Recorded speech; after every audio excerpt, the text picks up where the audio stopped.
Good evening, everyone, and welcome back to yet another session on polity and constitution.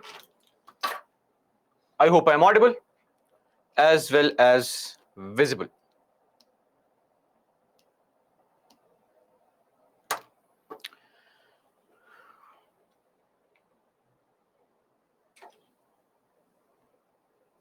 For those who have issues in voice, faculty not visible, just refresh.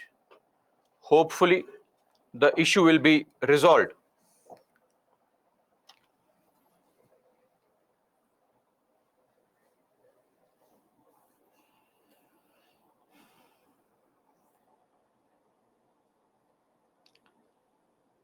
Let's wait for those to join, and then we'll begin our discussion for the day.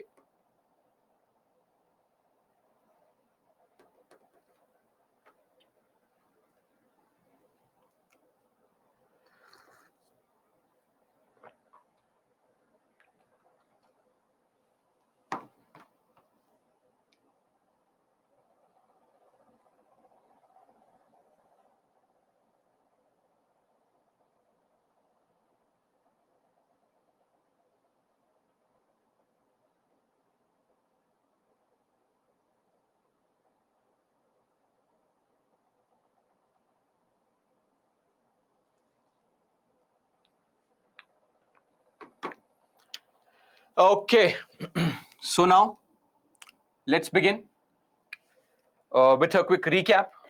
In the meantime, others can keep on joining. So in the yesterday's class, that is a previous class, we had seen the Council of Ministers, the CM, the Council of Ministers, the Advocate General, that's the person you have corresponding to the Attorney General at the state level. Then we also saw the state legislature, wherein we saw how are these members elected in the assembly, in the council, so on and so forth. And also the passage of bills primarily, when we realized that the councils have no power whatsoever. Then we came down to studying the panchayats, entire structure. And of course, when it comes to the panchayats, two elements are important. Number one is the element of constitutional provisions. We need to know them, especially for the prelims examination. And then the issues, concerns, and some suggestions to improve upon the functioning of panchayats, which we'll be studying today. The second part, which is important for the main examination. Okay, so that's it. Let's now begin on the issues concerning panchayats, but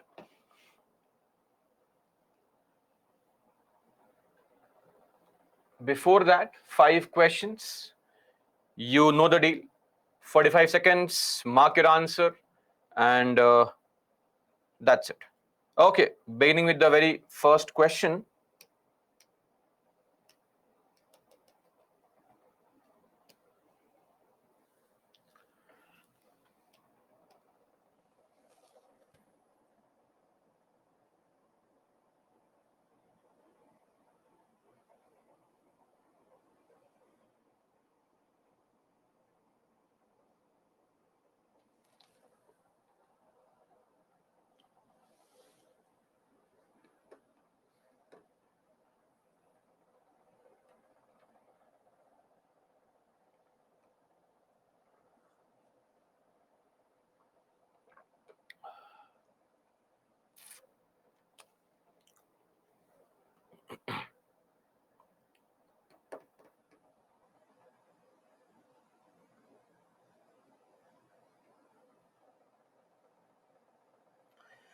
Okay, a lot of you have marked the correct answer.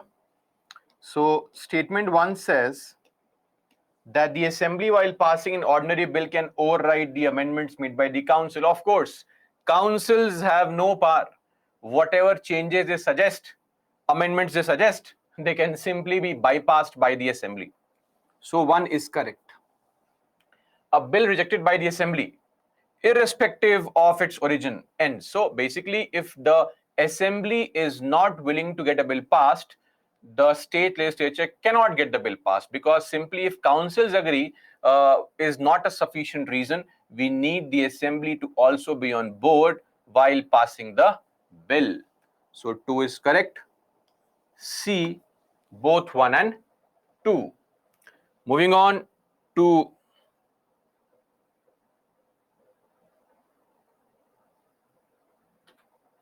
the second question.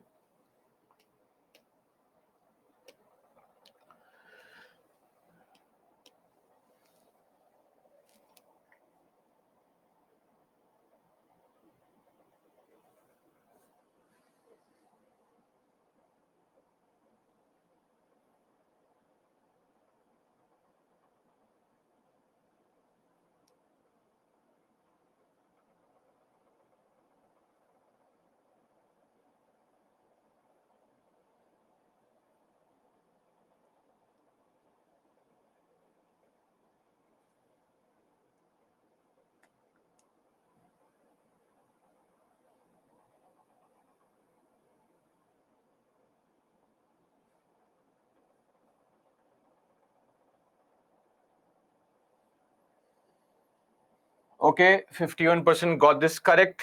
See, of course, the CM holds office during the pleasure of the governor. This is correct. And he can recommend the dissolution of the assembly to the governor at any time. That's also correct.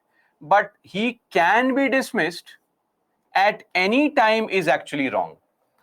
Because the dismissal can only take place when the CM has no majority, does not enjoy the majority in the legislative assembly. Only then, right? So that's it. Hence, 2 is wrong. C, 1 and 3 only. Moving on to question number 3.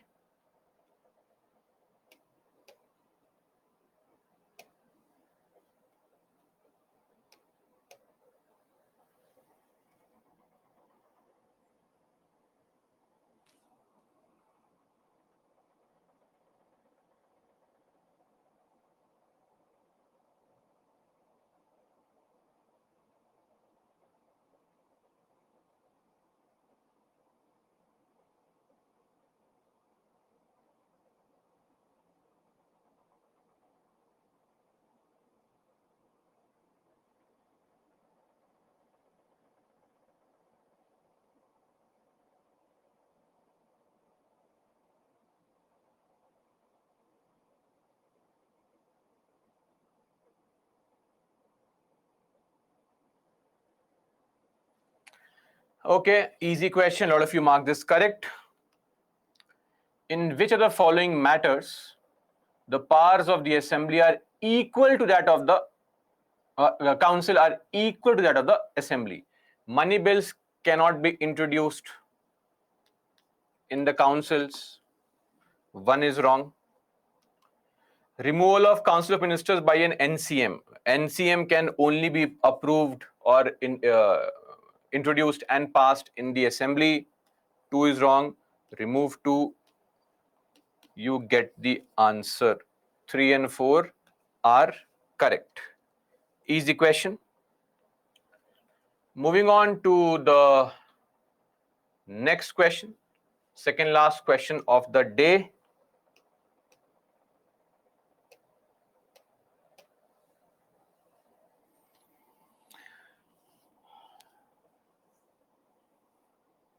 Yes, Rohit and Sai Abhinav, you can look at the recordings that are available, right? And call the mentor helpline. You will get to know where the recordings are available, and you can watch those recordings of the live classes only. The last 5, 4, 9, 10 classes. Today being the 11th class.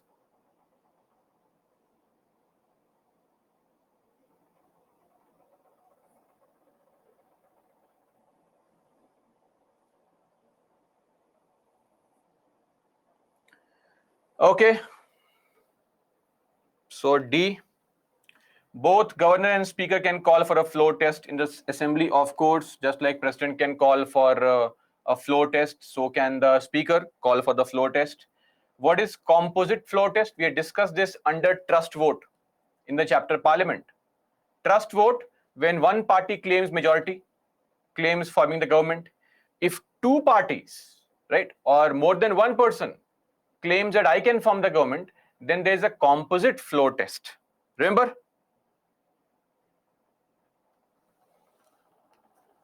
And political parties can issue whip to ensure presence of their members during the floor test. So, of course, again, we know very well that even based on Supreme Court judgment, a whip can be issued for a trust vote is also correct.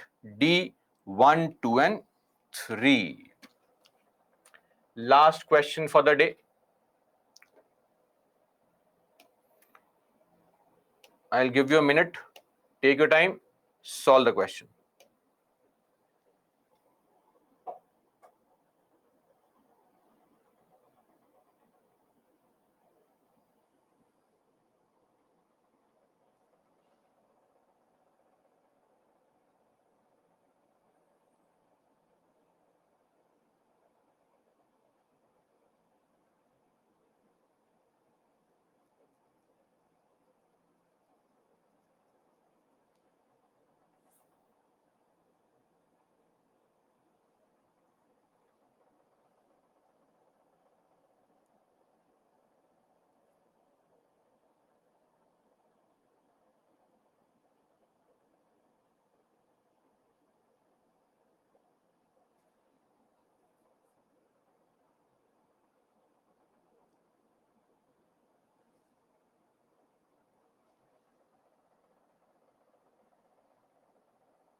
Oh, equality of distribution. Which of the following statements are correct with reference to the ordinance making power? Ordinance is not a discretionary power. Remember, ordinances are always promulgated on the advice of Council of Ministers. If it was a discretionary power, then we would have mentioned that in the list of discretionary powers. It is not. One is wrong. This is wrong. This is wrong. So, and look at number 3. It is wider than the legislative power of the state legislature. How is it possible? Ordinance is just a temporary law. How can an ordinance making power be bigger than the actual power to make laws? Right? So, it is coextensive. So, on whatever topic the assembly is allowed to make laws, on the same topics the ordinance can also be promulgated. So, 3 is also wrong. B, 2 only. In case of bicameral legislature, ordinances can be promulgated when the council is not in session. Of course, when either house is not in session, then ordinances can be promulgated. Snehlata, when no council is there, then what's the problem? Then if assembly is not there, ordinance can be promulgated. If assembly is there, then ordinance cannot be promulgated. The house has to be there. Vijay, discretionary power means? Come on. Right from day 3, we are discussing on discretionary powers. And now this question suddenly, meaning practice is not happening. Discretionary power refers to the power that is there with the head of the state to be used on his own, not under the advice of the Council of Ministers. Oh, interesting. All new people. Nice. Avnish Rakhi, JM Barboza, I hope that's JM Barboza, I'm not really sure the pronunciation, and Anish John, Surufuddin, Saidinesh, Harsh Gulam, TH Kendi, Abdullah, Surbhi, Sahu. A lot of you got 4. Okay, a lot of you got 4. But yes, very few got all correct. That's great, amazing. Okay, let's continue with our discussion now.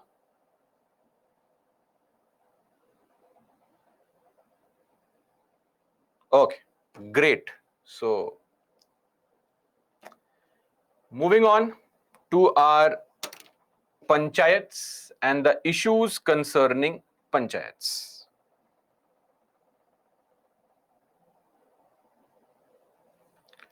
No questions on panchayats. We'll have questions on panchayats tomorrow. Okay.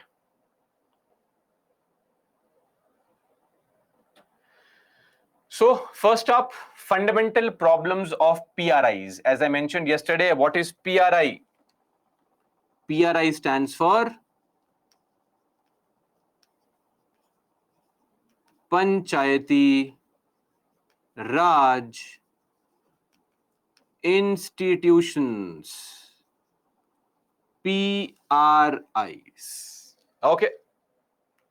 So basically the 3 institutions that we have, the Gram Panchayat, the Intermediate Panchayat and the Zilla Parishad. Now, first things first, a very important thing that you have to understand is if you, and this is a very personal feeling that you may also observe, can you imagine a CM coming to DM's office and the DM misbehaving with the CM? We all see how politicians misbehave with the bureaucrats, sometimes slapping some SP also, right? So these MPs, MLAs have so much of control over the bureaucracy because they claim that they are chosen by the people, they are people's representatives. But so are the members of panchayats. But trust me on this, members of panchayats have not been shown the same kind of respect that they deserve or that an elected representative deserves. I mean, forget DM. Even to meet a BDO, the Gram Panchayat members have to flock to his office, wait for 3-4 hours, and then the BDO Sahib, if he's in a good mood, will listen to the queries or concerns of the Gram Panchayat member. Absence of the bureaucratic will and vision to actually see panchayats as a group of elected representatives who are representing the interest of people. They show no respect for these elected people. And as far as the political class is concerned, see, their concern largely is that if we give all the powers, all the importance to local bodies, then when it comes to elections to Vidhan Sabha, elections to Lok Sabha, why would people come and vote for us? If I can get my doubts resolved or get my queries and concerns addressed by the local ward member of my village, Gram Panchayat member of my village, why would I worry and show any interest in voting in Lok Sabha, Vidhan Sabha. I'll say I don't care. It's okay. I can vote for anyone because my concerns, the immediate concerns, are being addressed by the local panchayat member. So they are more important for me. That is why the political will is not there. The vision is not there to understand that if the panchayat becomes strong, eventually it will ease the burden on them only, their task only. So this becomes a problem. There is complete absence of this will to share power. And in our country, this is a serious concern right from 1950s. Of course, in 1950s, this concern was largely valid because, we were on a threat of balkanization. So many languages, cultures, how could we survive was a bigger question. And all these foreign countries would claim India will balkanize, meaning break into various parts very soon. We did not, much to their surprise, but this has also shown that we have a very centralizing tendency. We as Indians, we accept a centralized power due to this emphasis on national integration, joining the mainstream. And center, that is why, never devolves much power to the states. States in turn have learned this and they say, why to devolve power to the panchayats? So this problem comes from there. This concept of, holding together of this federation called India. So that is where the problem is, that the politicians don't share powers and don't visualize panchayats as a body which could solve their issues. Secondly, even the bureaucrats and this bureaucracy perceive local bodies as a threat to its own power.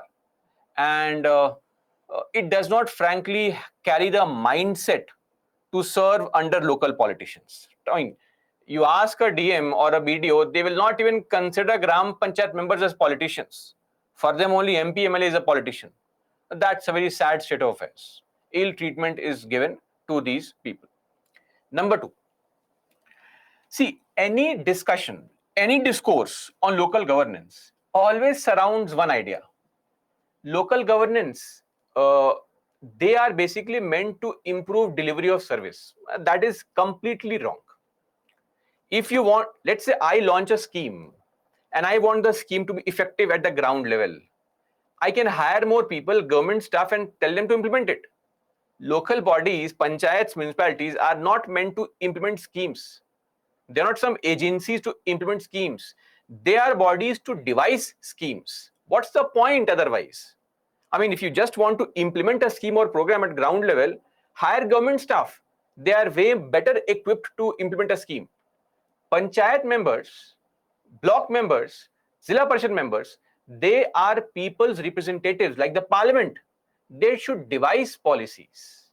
So we have never given them this opportunity to think on what they want, right? And now things are changing slowly, but till recently, I mean, any fund you would send to panchayats was tied to a scheme or program, that this is some midday meal scheme, Narega scheme, this scheme, that scheme, money is being sent, implement it.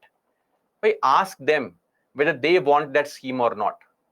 Ask them that, are they interested in some alternative?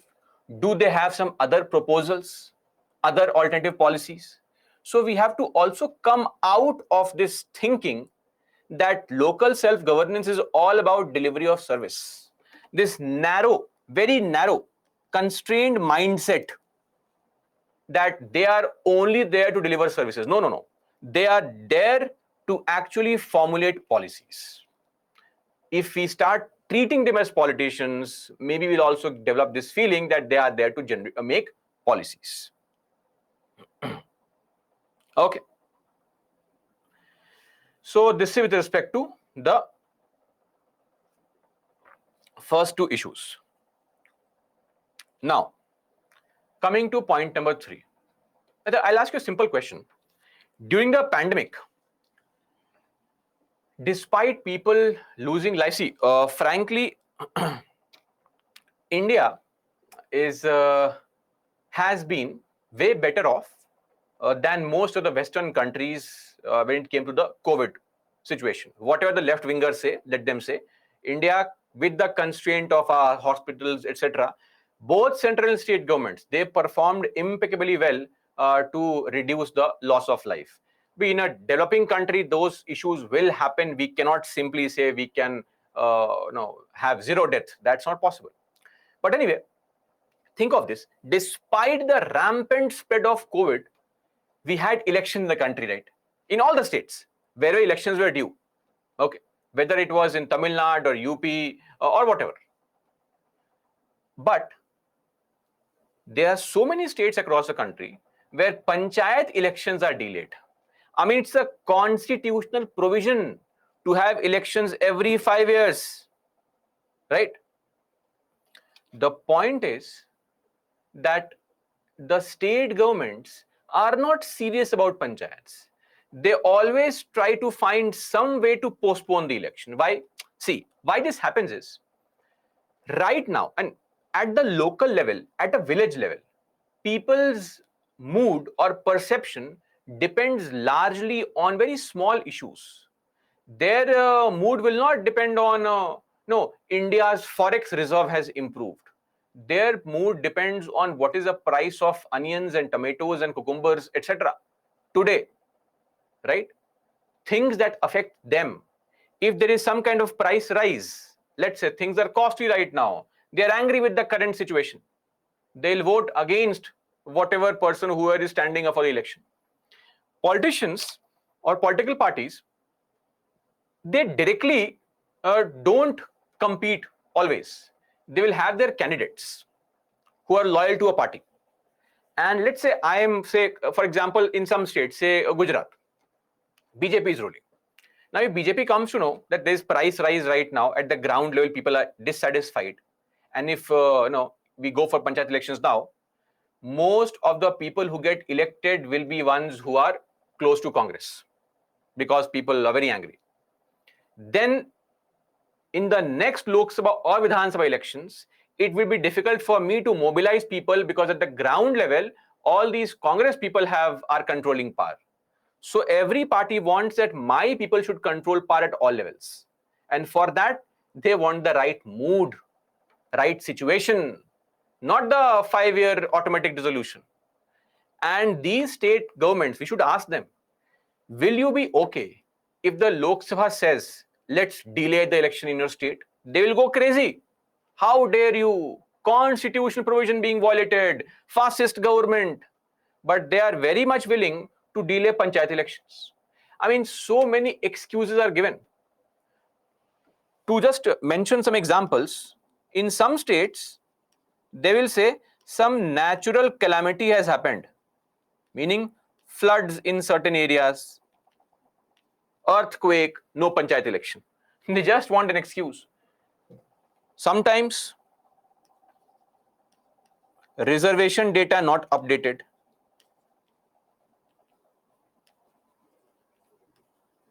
I'll give a very interesting example here.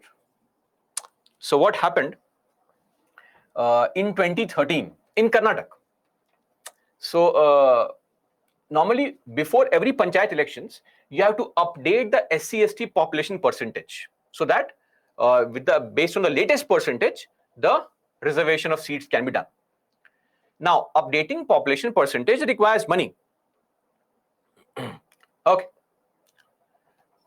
So the state government had not updated the latest population percentage. They were saying, no, postpone elections. The state election commissioner was in favor of elections because that's the mandate after 5 years. Despite the government not being in favor of the election to panchayats, the state election commissioner went ahead and announced the elections. And he said, we'll use the previous data only, no problem. In 5 years, what percentage must have changed? 2-3%, it's okay. Now, the state government went to Karnataka High Court for this. They went to Karnataka High Court against their SEC that, oh, he is conducting elections, following rules properly. Nonsense. Karnataka High Court scolded the government, saying, please, it's a constitutional mandate to have elections. Karnataka government did not stop there. It went to Supreme Court against its own SEC. This was the SEC versus State of Karnataka 2013 case, where Supreme Court again scolded the government, saying if the latest reservation percentage is not there, use the previous data, but conduct elections. Don't make these kind of excuses. C.R. Chikkamath was the commissioner then, SEC. A similar situation happens in almost every state. Go to Andhra Pradesh, go to Tamil Nadu, you'll find all these things happening, right? Sometimes they will not even give funds to the SEC. No money. Imagine the center says, no money to conduct elections. The states will never accept this answer of the central government. Imagine Election Commission of India says today, no money to conduct elections for MP, Karnataka, Rajasthan. They will go crazy. But they are doing the same thing. Okay. So this is there. So state governments, they because they control the elections there, so they also try to manipulate the elections. Then social environment in rural India. See, it is still not conducive for grassroots democracy. Things have changed. Things have changed, but yet you will find that there is something called a triad of caste, class, and gender. Caste, class, and gender. Upper caste, upper class males primarily control everything in the village. Roughly around 30% people are landowners and they control everything in the village. So any money you send to the panchayats, right, funds you devolve, powers you devolve, they eventually end up lining the pocket of the rich and elite people only. So that is a very important element, that the social environment has to also improve. I mean, I'm not saying it has not improved. It has. From 1950s, it has improved drastically, but a lot is left to be desired in this area as well. Then 5-year rotation policy. Remember rotation policy? This was for the, with respect to reservation for women. So this also is there. Now, how does this have an impact? See, the problem is there is no constraint on a woman contesting from a non-reserved seat. She can contest, but will she win? Unlikely. So we find that women are largely restricted to winning from the reserved seat only. And let's imagine that, say, there is a seat A from where somebody contests, reserved seat. Let's say I contest, I win the election. 5 years. Now, after 5 years, I know very well this seat that I have won is going to be unreserved, open, rotation, right? This seat is going to be unreserved, of course. So why would people vote for me? They'll vote for somebody else. And every politician works for the people because of what reason? Because he or she has a chance of getting re-elected. But women from reserved seats seldom have this chance, because a seat reserved this time will next time be unreserved. So this rotation policy also does not allow the women representatives to develop lasting ties with people. They feel it's just a one-time thing, right? What's the point? Why to work for people? After 5 years, it's not as if they will elect me. Some male member will come and he will contest and he'll win. So it is my 5 years of enjoyment. Why to take the burden and work for people? After 10 years, who knows whether we'll be alive or not? So this rotation policy also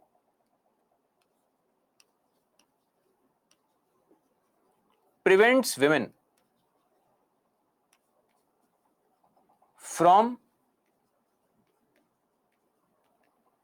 developing lasting ties with the locals. Okay, that's for the rotation policy. One point which I'm sure all of you would be understanding is the problem of proxy candidates. So have you seen this series called Panchayat? Jeetu Bhaiya? For those who have not, it's okay. I'll explain the concept. Proxy. Do you remember proxy? In your same thing. So what happens is, a seat is reserved for either women or for SC/ST. Let's say I am a rich zamindar. In my particular area, the seat is reserved for SC person, a scheduled caste person. What I'll do is I'll ask somebody from my household, some domestic help, right, of mine. Oh, you are an SC person, come here. You contest. I take his photograph, etc., and submit, and he contests. Only for namesake.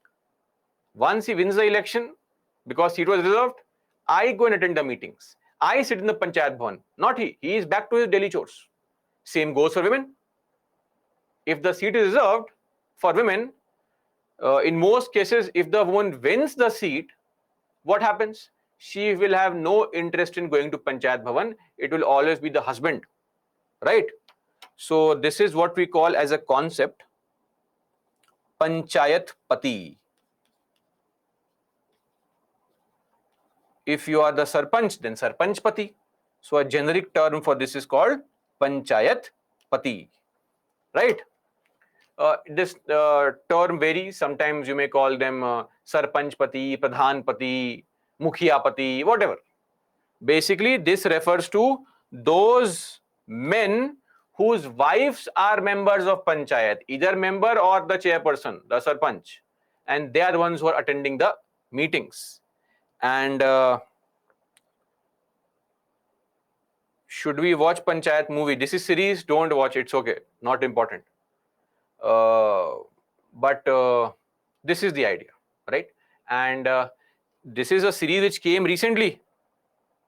But the point being, in 1996 only, the National Film Development Corporation had actually made a movie called Sanshodhan. There is a movie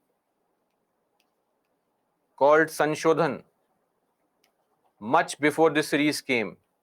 Sanshodhan in Hindi is amendment. It shows the same concept that a woman wins the election, but her husband goes and sits in meetings. Now the woman is she was educated, she does not like it, and she starts this struggle in the house that I want to go and sit in the meetings. How dare you go and sit in the meetings? That is what the movie is all about. It's okay. We don't need to invest our time into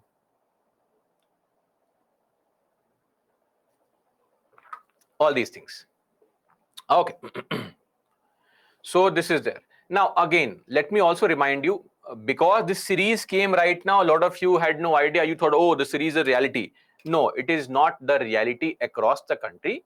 Okay. It has reduced. I'm not saying it has gone completely. It has reduced. Trust me, 20 years back, this was a bigger problem. It is coming down, but not to the extent that we can ignore it. It is still very much visible, very clear in various places, but it is coming down. So nevertheless, this is still a problem which exists in the country. So it cannot be ignored. Clear? So this is there.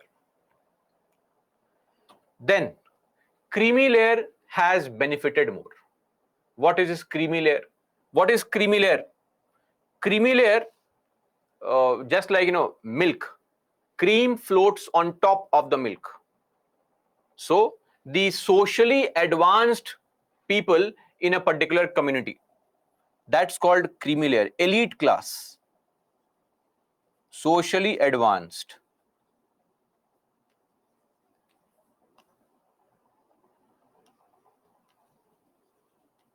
Elite class, they have benefited more. Of course, anything or any scheme or program, if it is implemented in the panchayat level for and money is sent, you will find that it is always a rich and elite who corner most of the benefits.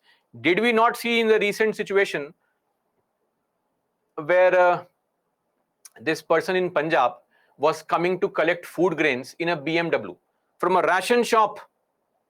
From a ration shop, this person was coming to collect food grains under the Antyodaya Anna Yojana, poorest of the poor, right? Food grains in a BMW. Come on, let's be real. I mean, some shame, at least, some shame. That is meant for the poorest of poor. How costly are all these things? I mean, your one single service of BMW runs into thousands of rupees, sometimes crossing ₹1,00,000 also. And you are doing this chindi chori, right? Kicking on the stomachs of all the poor people. What laws are we going to make? If the ethical standards in the society are already so low, whatever law we make will never have any kind of change. That's also there. Anyway, then violent backlash against assertive Dalits. See, this has been seen and observed.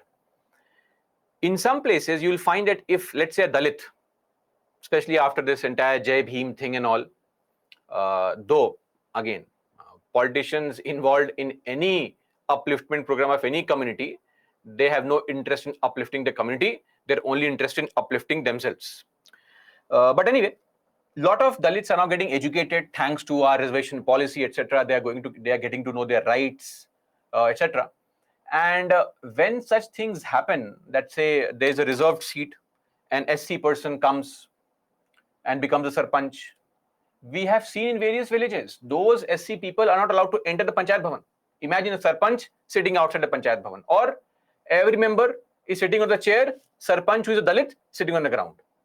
And when you try to assert yourself that, see, I'm also a member here, I want to sit in the meetings, I want to sit at the same level, then violent backlash can happen. You can be attacked. Have we not seen separate lines in ration shops for Dalits? I mean, you may not have seen it, it happens. It does happen in various places. So we have seen a violent backlash against those Dalits who try to assert their position. To give you a simple example, this happened, I think, last year in the month of February, I believe. So when it comes to the money being spent by panchayats, so accounts have to be maintained for every single penny you spend, right? So one person had filed an RTI against the panchayat to get information on where the money was being spent. Basically, he was trying to expose the corruption in the panchayats. Now, panchayat members came to know of this, and he was a Dalit. They caught hold of him, dragged him into the Panchayat Bhavan, beat him first. They forced him into drinking urine. This was the amount of atrocity being committed just because somebody wanted information on where the money is being spent. RTI stands for Right to Information. Every citizen of this country has a right to know.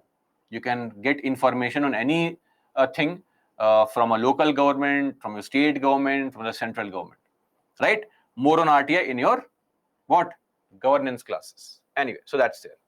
Then something which is very interesting, restrictive qualifications. So think of this. To become an MP, MLA, what is the educational qualification required?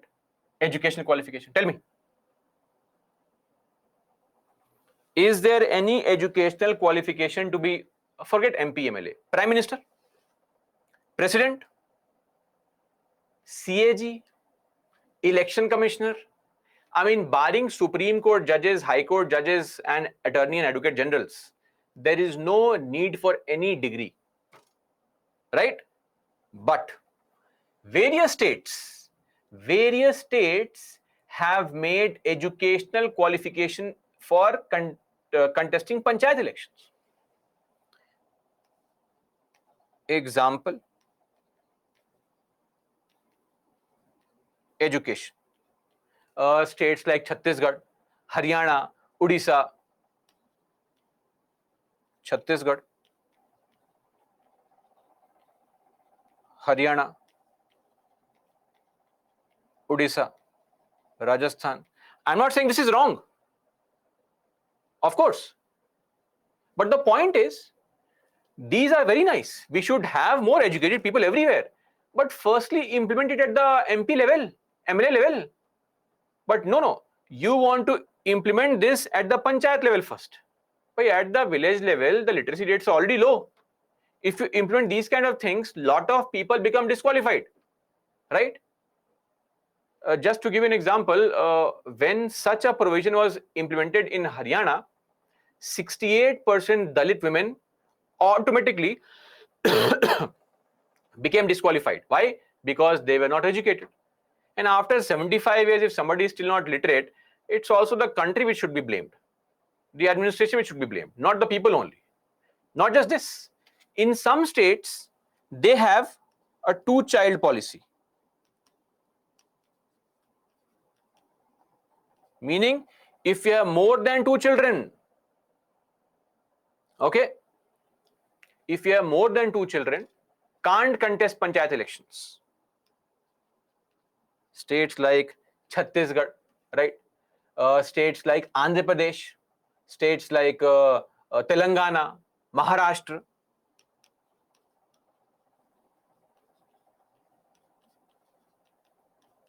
All these states, they have a two-child policy. Well, look at our MPs.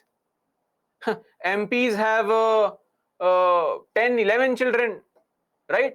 Lot of states, Rajasthan, Odisha, all these states, two-child policy. What is this nonsense? I mean, we fully agree that we should have two children only. Yes, we agree. But what is the relationship between winning an election in panchayat and two children? Both of these are separate ideas. Let's not mingle them, right? That's a problem. And why all these things at the lower level only?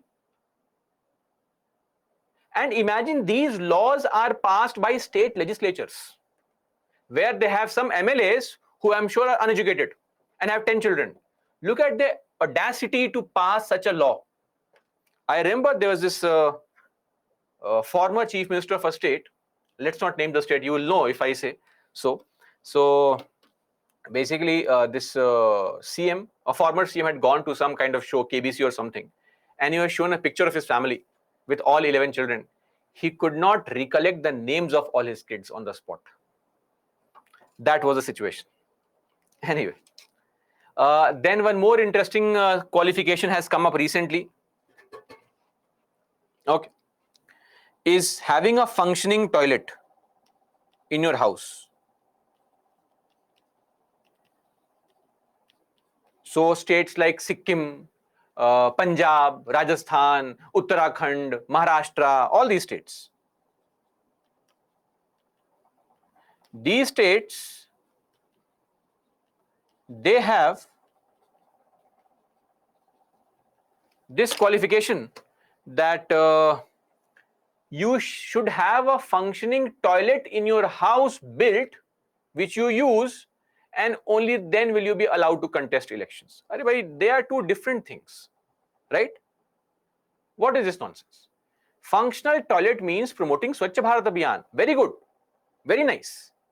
But panchayat has a different logic only. The central idea behind panchayat is two things: democratic decentralization, right, and people's participation. What has these two things got to do with this functional toilet? And what if somebody uses a community-based toilet? Then disqualified. And largely these things should be at the higher level first. You're making all these at the lower level first. But to be very clear here, Supreme Court has upheld all these qualifications. Supreme Court says they are progressive in nature and hence should be there in place. I mean, very good, but also have this in place for higher levels of politics. Upheld by Supreme Court. This was the Raj Bala case. of 2015. So this is there. Are you clear on this? Then corruption in PRIs. So see, let us also understand this point, that so far we are blaming the bureaucracy is bad, politicians at higher levels are bad. Panchayat members also not innocent, okay? And the important idea being that no, movies and cinema normally portray, if you see any movie, they'll portray villagers, innocent, naive people, city people, very bad people. That is not always the case, okay? That is not always the case.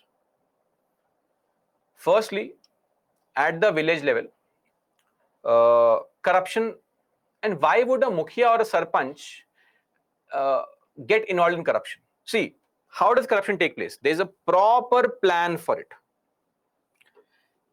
At the top, the minister will release some funds. Funds are released by the minister, right? The local MLA of the area will say, sir, money for me. Some percentage gone from here. Minister takes some money. It is sent to all the DMs, district magistrate, district collector, right? DMDC, when they forward this money, they take some percentage, saying, I paid so much of fees in my coaching institutes. I want recovery. Come on. After this, it comes to the BDO. BDO transfers the money. Don't BDO's families have aspirations? Don't their kids want iPhones, right? They say, we also want good things in life. Some money siphoned off from there. Finally, it comes to the Gram Panchayat.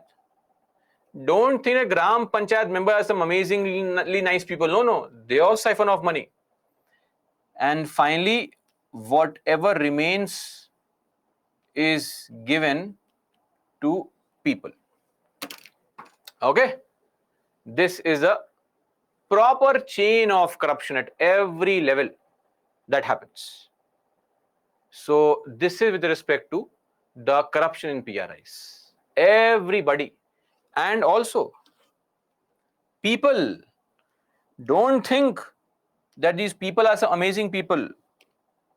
They also want money to vote. Don't they want money to vote? BDO, yesterday we saw this term Vijay. I am getting a sense that revision not happening at all. Block development officer, yesterday's diagram. They want money to vote. Please tell me frankly, how many of you have seen this happening in cities or rural areas, that people take money for vote? Forget money. Liquor bottles, biryani, food. I mean, we have gone to this level that anything, maybe tomorrow 1 5-star also will be sufficient, right? So this is the harsh reality. And if I as a sarpanch want to contest election for the post of sarpanch, I am spending, now the expenditure is increased. You'll be surprised that to win some election somewhere, in some places, it may take around 10-15 lakh rupees to win the election. And 10-15 lakhs to get what salary? 3,000 rupees. So am I working for a salary? I am working for this. Because the government fund comes 2 crore rupees. Siphoned off. Invest 10 lakh rupees, get 50 lakh rupees. 5 times in 5 years. Best scheme. This is the best scheme. No bank, no mutual fund will give you this kind of return. So this is there, right? So this is a serious cause of concern, a very serious cause of concern. And just to also address and add this point, increasing criminality and rampant use of money and muscle power in the local elections. Money power. What is muscle power? Goons, hiring of goons, threats. So some people will give money and bribe the voters, others will threaten the voters, right? So all this is happening. This is a sad reality of our local elections. And see, at the city level also, things are largely the same. It is just that it gets modified. At the city level, don't you see so many parties giving things like fan, juicer, mixer, grinder, bed sheets, clothes to wear, small portable TVs, radio set, all these things are given. So what is this? This is also bribing the voter only. But nobody is caring about this. Parties will say, we are, distributing goods for the benefit of people. You are bloody bribing the voter. Don't act over smart. You are actually simply bribing the voter with your name stapled on the particular electric fan and the TV. This is what you're doing. And then you call fairness in elections. There is no fairness in elections. What is this fairness?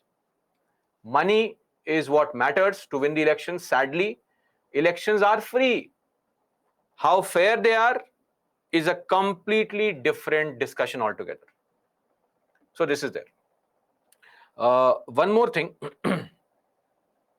and just observe how, not at the local elections, at the Lok Sabha, Vidhan Sabha elections, election commissions always active.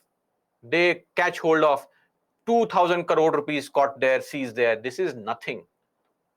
Almost 55 to 60,000 crore rupees was spent in the 2019 elections. Are you hearing me? 55 to 60,000 crore rupees was spent in the 2019 elections. We are by no means a poor country. Okay. It is just that the distribution of wealth is not proper. One more thing. See, panchayats have been given a lot of taxes. And even if today, let's say I as a state government say panchayats collect taxes, impose taxes on people, panchayats will never impose taxes. Panchayats do not use fiscal. What is fiscal power? The monetary power, the power to impose taxes. Why? Two reasons. Reason number one is fear of backlash.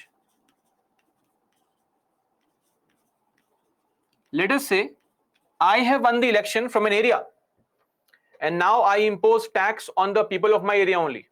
That all those people, come on, those who consume more than 500 liters of water, 100 rupees per month. People will say, why did you choose him? We chose him and he's imposing tax on us only. What is this? So, I as a panchayat member will never support imposing tax on my people, because if I impose tax on them next time, no chance for me to win the election.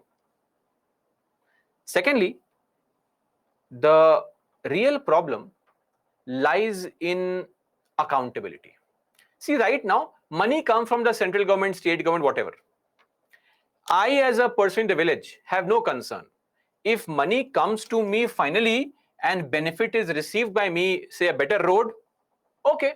If it does not come, I'll say, I was living my life any which way. What's the big deal here? But, and take this example from your life only. Let us say, now the time has come, prelims are around the corner, and you will see hundreds of videos on YouTube.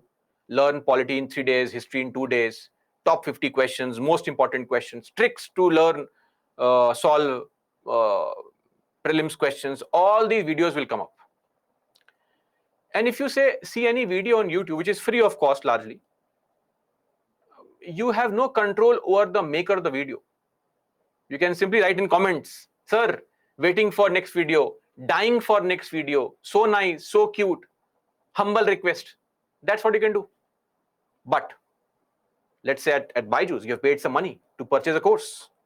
The moment you have purchased money, now everything is a problem. the faculty is not smiling properly, hairstyle is not good, right? There's a delay of 31 seconds in getting notes. That's the reality of everywhere. When we give money, we tend to hold people accountable. Nothing wrong about it. That's the exact same thing that is happening in villages also.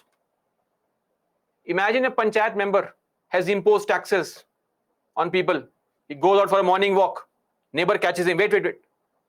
Last month I gave 18 rupees as tax. Why is the road not built? To save myself from the harassment, I'll say, forget it, no tax. Let us wait for government to send funds and then we'll perform the tasks. Fear of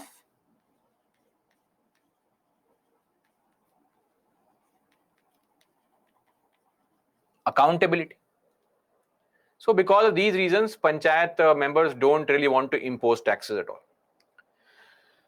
Then, if you look at the 11th schedule also, a very important element is rural development, right? And if I say rural development, you would say, sir, rural development means the panchayats have the control over development of the rural area. You'll be surprised. In various states, parallel bodies, parallel agencies are running. For example, bodies like District Rural Development Agency, DRDO, sorry, DA. Look at this name, rural development. It should be the task given to the panchayats. Why are you not giving this function to panchayats? You are willing to make a body hire people to perform the exact same task which can be given to panchayats.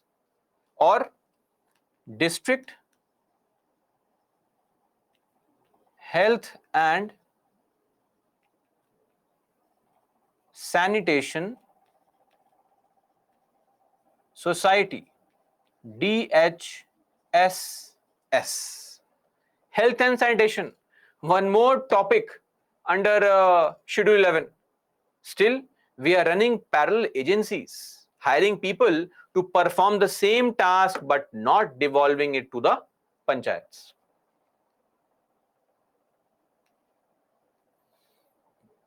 Then we have parallel programs. Parallel programs like a very popular scheme called MP LADS. MLA LADS. What is LADS? LADS refers to Local Area Development Scheme. So, this is there where MPs get an amount where the scheme started in 1993, the spending limit of 5 crore rupees, where MPs get an amount which they can make recommendations, recommend the developmental works in their constituencies, which also covers rural areas. So my point is, why not devolve these functions and this money directly to panchayats? Why do you want to hire a separate body, right? That's it. Then, domination of senior political leaders in local bodies. That's something that we have seen, that the senior political leaders will completely dominate. Sometimes they come to attend meetings also because they know very well, if I get to control the panchayat, place my people there, these people can in return ensure that all these people come and vote for me in the Lok Sabha election, Vidhan Sabha election. That is the interest. Eventually, it's all vote bank politics, right? So you are a vote bank for the politician, and they want to control us in any means possible. Any means possible. Okay. Then organizational structure of the panchayats is inadequate. For example, in our country, 21% panchayats don't even have a panchayat bhavan, meaning not even a functional building exists. 21% cases,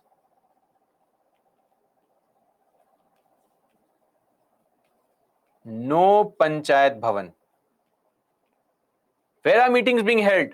Meetings are being held in some rich landlord's house who now controls everything. Where are records being kept? Randomly here and there, getting destroyed, spoiled. Those records are important. They are records of how and where the money is being spent. And you are taking those records so casually. Very, very important. At least, I mean, imagine that we have the Lok Sabha, building is not there. Everybody is meeting in the house of some MP. It is unthinkable. But at the panchayat level, somehow we feel it's okay. And there used to be a scheme called Rajiv Gandhi Panchayat Sashakti-karan Abhiyan. Of course, started by Congress because the name Rajiv Gandhi is there. But nothing much has been achieved under this also. And very poor devolution of 3 Fs.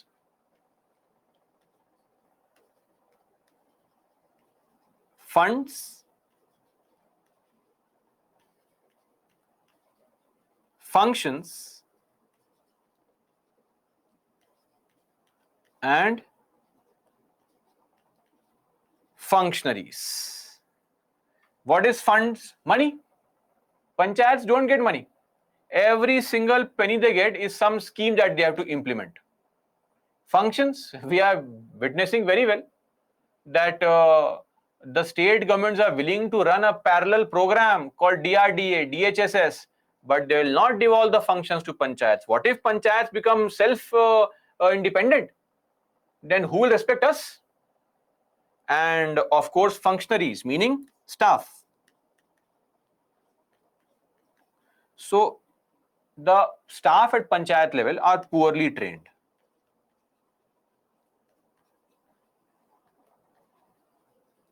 They don't have basic knowledge and understanding of a lot of things. So they are poorly trained, so which is also a very serious concern when it comes to the functioning of the panchayats. And to tell you a simple example, in most places during COVID, there was shortage of ventilators.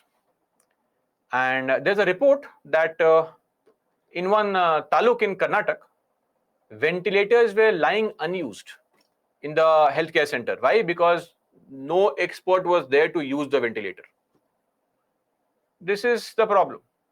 Complete lack of training being given to the functionaries there. So 3 Fs: funds, functions, functionaries. And this is what brings us to the conclusion of all these issues.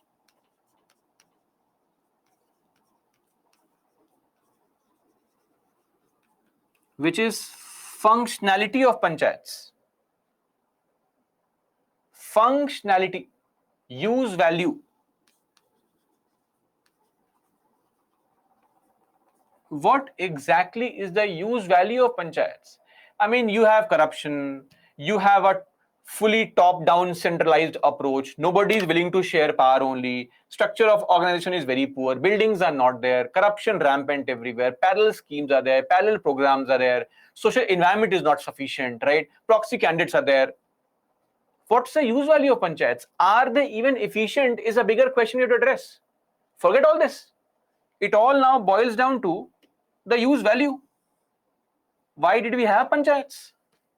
Where is the people's participation? And see, let's also understand, Gram Sabha is a direct participation of people. When in the Gram Sabha meetings, people will go and sit and meet, and all the panchayat members sit there. But nobody is training our villagers on Gram Sabha meeting. What is the purpose of meeting? People come to Gram Sabha with their personal problems. That somebody's wife ran away with somebody's husband ran away with somebody's wife, somebody's animals are trespassing somebody else's field. These are meant for different places. Go to Gram Nyalaya for all this nonsense. Gram Sabha is meant for discussions on developmental aspects of the village, street light, drinking water, all these things. People have no interest. Nobody is training them. Nobody is making him understand that this is the forum to raise your concerns on administrative efficiency of your village, not on personal issues. So this is there. These are the fundamental problems of the PRIs. Okay. Now,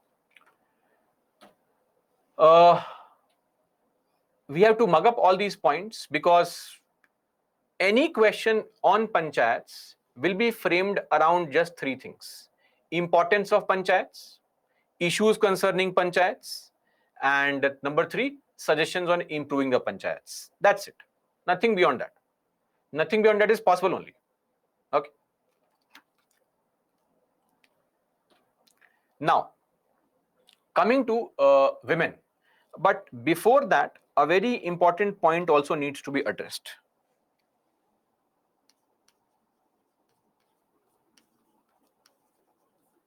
Impact on women. So because of reservation in panchayats, what has been the impact on women? Of course, let's see. Please write. What do you think has been an impact, a positive impact? We'll discuss challenges later on. Firstly, positive impact, please.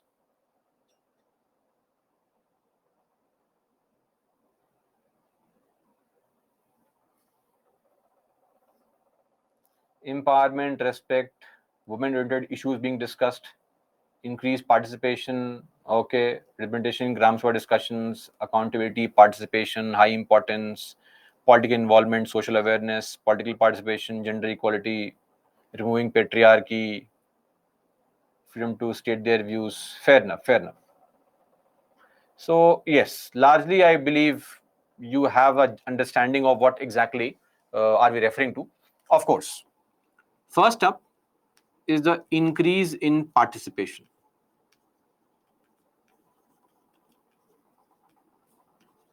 In Gram Sabha meetings. So what has happened is, because of women's reservation, now women are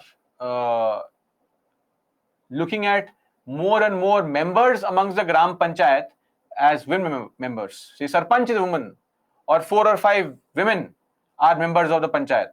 So they feel more confident in coming and being a party to a Gram Sabha meeting. Second,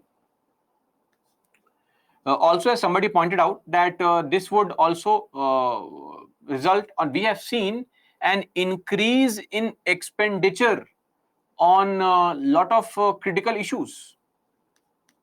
Increase in expenditure on areas like sanitation, health, things like drinking water, etc.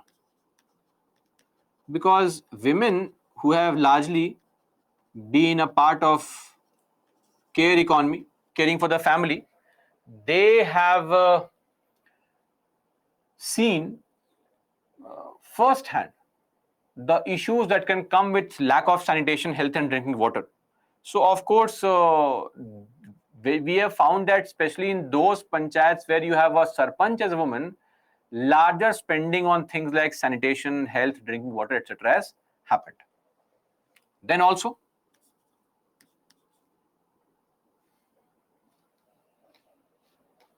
eradicating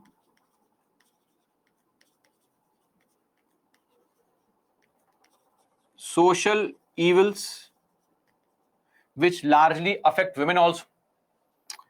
For example, child marriage,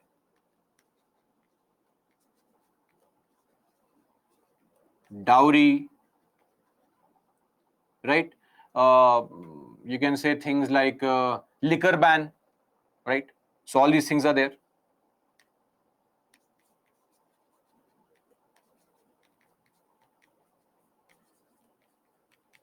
Bihar is a very good example. When Nitish Kumar came to power with Lalu Prasad Yadav's son, he had promised that he would close all the liquor shops. But a lot of people from the RJD, they had a lot of liquor shops being run by them or controlled by them. So Nitish Kumar was dilly-dallying on his promise. It was this government-supported NGO called Jivika across the state, along with women panchayat members. Wherever Nitish Kumar would go and campaign or would go and give a speech or rally, they would go and constantly meet him, and they actually pressurized the CM into living up to his promise of banning liquor in the state. That's there. Of course, it has also widened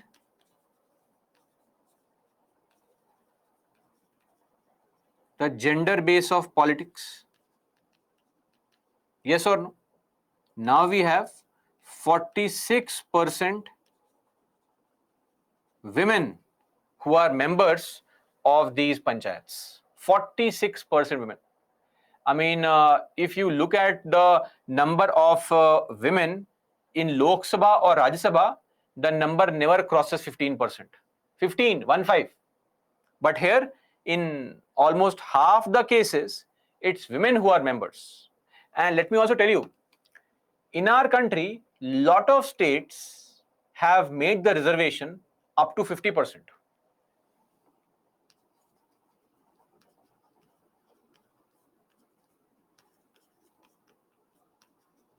In, I think, 21 states, Haryana did it.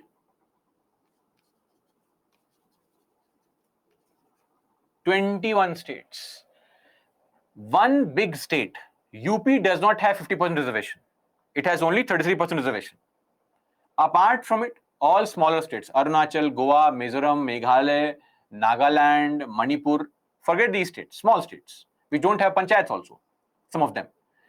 Apart from it, UP is the only state which does not have 50% reservation. Otherwise, every state has made reservation now up to 50% for women. Half the seats for women. Clear? So this has all been a very nice thing, a good impact, positive impact, very nice, amazing, great. But what about challenges? Challenges with respect to women. See, first up, whenever you have any women's issue, not just here, in paper 1 also, in GS, there are two things that women will always face. One is the problem of dual responsibility. What is dual responsibility? Work-home balance. I mean, I'm not sure about this particular group here, but a lot of girls here can vouch for this, that if your mom goes out of town for a few days, then the burden to carry on the household work in general falls on the girl child. I mean, you have to study, but take care of the household chores also, which is not the expectation from a guy. So from a male child, it is like, if he is doing it, amazing, what a kid. Parents will sing praises of the kid. But for a woman, it's like, it's your duty. It's nobody's duty. It's every kid's duty to take care of the family. But that's how it is. And this continues. Even for panchayat members there, that see, you are a panchayat member and all, that's okay. But when I come to my home for dinner, I want food on the table. That's the order of the family. So the work-home balance is always being struck, and that has to be maintained. Then security concerns, security threats, right? So this is actually again there for women, be it physical abuse, sexual remarks, molestation, etc. So this is there. I mean, I know it is very weird that at lower levels, I mean, viewing women outside the role of a sex object is so difficult for some people. So anyway, things are changing, people are improving. What can we say? It will take time. We cannot revamp the entire system overnight, because it is not some, no, it is basically based on thinking. It will take some time. Then one more issue that women have faced, especially in villages, is the limited exposure. So what happens is that women are in general, there is higher illiteracy. Literacy rates are low. Apart from it, women in villages don't go out much, don't venture much, right? It's not like the city people who are traveling and all. So they don't have the exposure also of the outside world.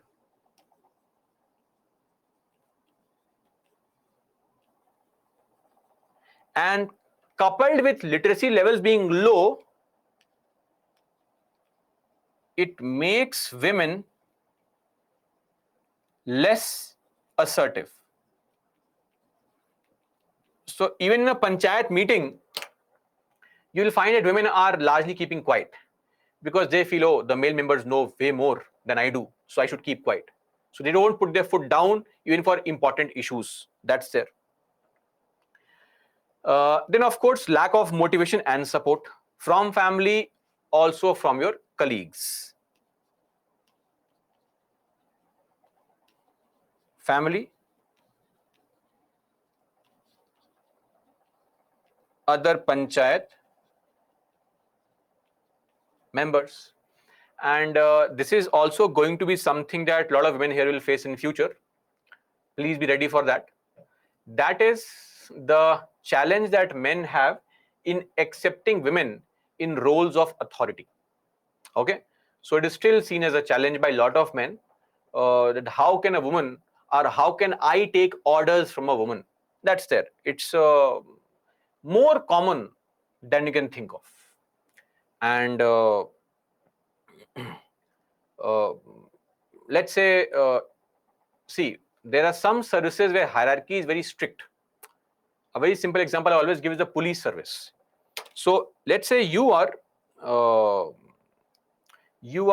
basically in the IAS. Now things have changed, but say 10-15 years back, a junior IAS could talk very frankly with a senior IAS officer. Now it is becoming difficult because in the IAS also, your appraisal reports are made by the senior and all, so there can be some kind of issue there, etc. So that's there. But for police, the hierarchy is very strict. So even if there's a DSP who comes to you, he has to salute you, right? So as an SP, he's also a gazetted officer. So these kind of small things are very strictly followed in the police service. If you are an SP, you give an order to a DSP, let's say, a male DSP, a female SP. DSP will of course not deny the order. But what he'll do is he'll go and get the order confirmed by DIG, your senior. To just showcase that, see, I am following a male, not a female. So accepting women in roles of authority is still a cause of concern for some people. Plus, accepting women in roles of authority, higher position. Beyond it, of course, you can say, sir, one more issue can be the panchayat pati.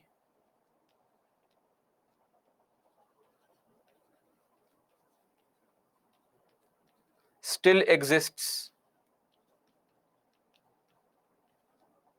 This concept is still there. We cannot say it is gone completely. And see, let me also tell you something. A lot of our northeastern states, because people have not been there, don't know people from there, especially from the so-called mainland side of India. So we may also tend to feel that, like for example, Nagaland is normally quoted as a state that, matriarchal concept and all. Not really.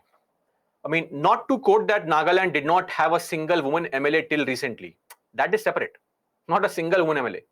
But even in societies and households in general, the amount of physical abuse a woman has to bear, despite being the bread earner of the family, is something which is unimaginable. So that is always going to be there. So, and this is not some Indic problem, please. This is a problem world over. In fact, in our country, the wage gap is way lesser compared to the Western countries, men-women wage gap. And this is a problem world over, this discrimination. So let's not make it an Indian kind of problem. It is not just an Indic problem. It's a problem which exists world over. And lastly, restrictive qualifications. Now you'll say, what is the problem here? See, restrictive qualifications hurt women way more than men. I'll give you a simple example. Say a two-child policy. You will say, sir, what is this issue? Even men are getting disqualified. Yes or no? Of course. But do you know of a concept called son meta preference in the country? It's not me saying it. It is Economic Survey 2017-18 saying it. Son meta preference. I'll tell you what this means. Have you seen a family where there are 3 or 4 daughters and then one child, male child, right? That's when the family stopped having kids, because they kept on having kids till they had a male child. So now I have no problem with a female child, but I want a male child to carry on my legacy as if I am some Prithviraj Chauhan whose legacy has to be carried. That's the problem. This is called son meta preference. Nothing against women, but a male child is required. So people keep on having kids till the woman is able to deliver a male child. And in villages, women do not control their bodies. Trust me. Women have no control over how many kids to have and when to have. This is all a city-based concept which is meant for people who are educated, who are understanding of these things. They understand more kids, how to manage difficult situation, costly schools, etc. In the village, what matters is if a family says, come on, I want a male child, you keep on having kids till you have a male child. So women are being punished or rather penalized or rather being disqualified for something on which they have no control. So that's there. And think of this. So the point being, and see, I'll tell you something. In our country, this discrimination and biasness is visible through various gestures. I'll give you a simple example. A lot of people, because caste is a big problem nowadays. Caste, it's always been a problem. But now people are becoming more open to getting married outside their caste also. And people claim very proudly, oh, I am involved in inter-caste marriage. But they fail to realize that when you say, I am involved in an inter-caste marriage, you are simply in a subtle way showing that, see, I am so great I am that I was willing to marry somebody of a lower caste also.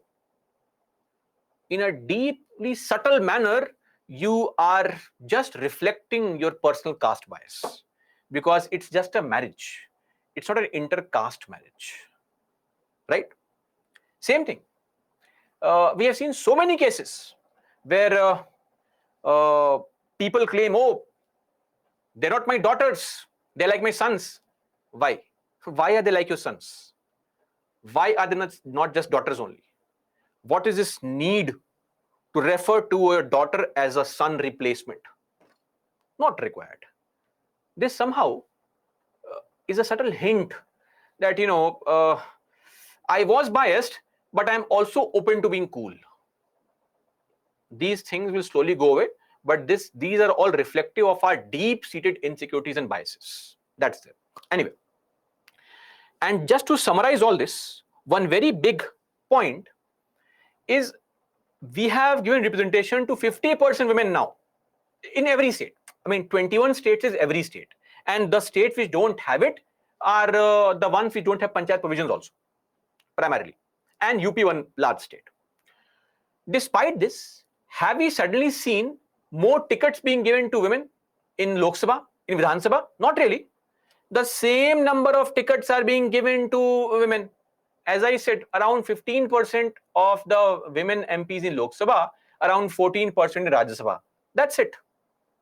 So this representation at the lower level has not translated at higher levels.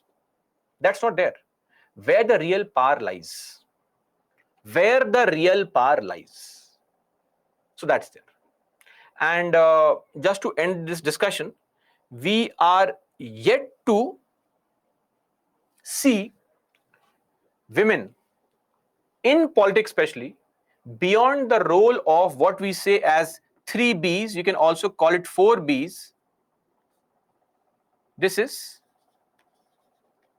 Beti, Bahu, and BV. You can also add Behan to make it four Bs. Basically, in politics, women are always seen as some kind of playing second fiddle. Whose husband? Or whose wife? Who's the daughter? Right? Whose daughter-in-law? That's what we always want to know. As if on her own, she has no standing only. I mean, look at Sonia Gandhi even till date. This is the lady who came from some other country, defeated one of the most popular PMs this country ever had in 2004. Still, she is not able to, discard that whole Gandhi daughter-in-law image. I mean, don't quote Mamata Banerjee or Mayawati and all. These are people who are rare in politics. Women who have broken all the shackles of patriarchy and all. We can count them on fingers, two or three people. Otherwise, no. Look at Jayalalitha. People always used to say, "Oh, because of the association with MGR and his help." When Jayalalitha was an actor, she was delivering way bigger hits than MGR at one point of time. She was equally, if not more successful. But again, no. Because of MGR's blessing, she reached the pinnacles of politics. So this problem has to be stopped. That we have to start viewing women outside the traditional concept of somebody's BV, wife, somebody's Bahu, daughter-in-law, or somebody's Beti, daughter. So Beti is daughter, Bahu is daughter-in-law, and BV is wife. Behan stands for those who do not know, sister. Okay. So this is there. That's all as far as our challenges pertaining to women are concerned.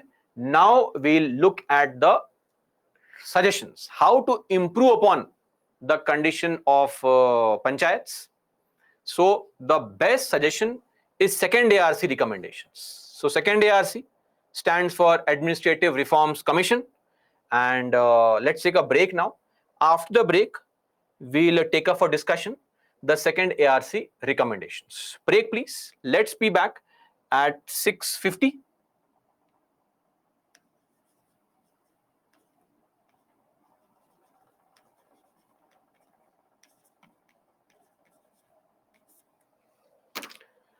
Break, please, guys.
Welcome back, guys.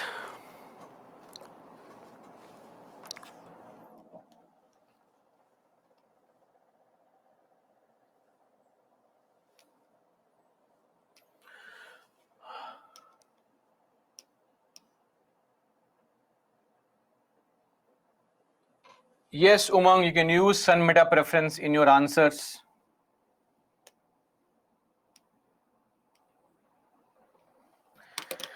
Anirudh, exercise of CAG's powers in relation to the accounts of union and states derived from Article 149. Discuss with the audit of the government's policy. This is a UPSC mains question. Why this question right now, Anirudh? It is meant for governance classes. Basically, this question relates to something called propriety audit, right? So when you are taught governance, under that types of audits, there is something called propriety audit. The crux of this question is that should the CAG be allowed to conduct a propriety audit or not, right? So pros and cons in your governance classes. Okay, no worries. Real life examples, yes, Pranay, we would prefer if real life examples are used, but don't use vague kind of examples.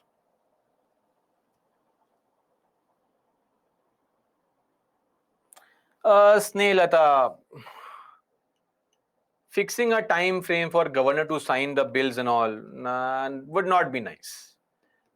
Let the governor also have at least this much of respect that we don't force him to sign a bill. That should be there.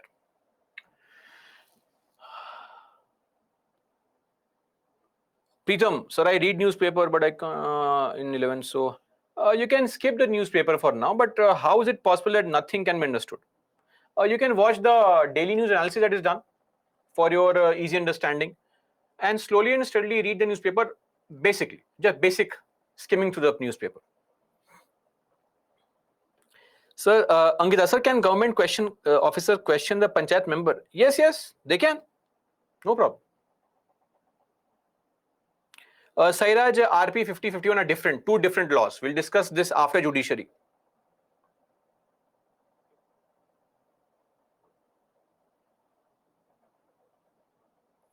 Snehilata, 50% reservation, that is for government jobs and all, and that is a different context. And there also nothing is fixed. So we'll be studying that under reservation, under Article 16, that the Supreme Court has said that reservation should be limited to 50%. If you cross 50%, it will be open to judicial review. It is not that you can't cross 50%. If you cross 50%, it is open to judicial review.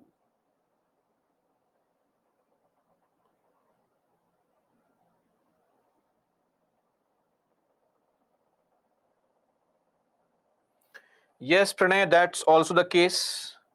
So this is the ARC or the Administrative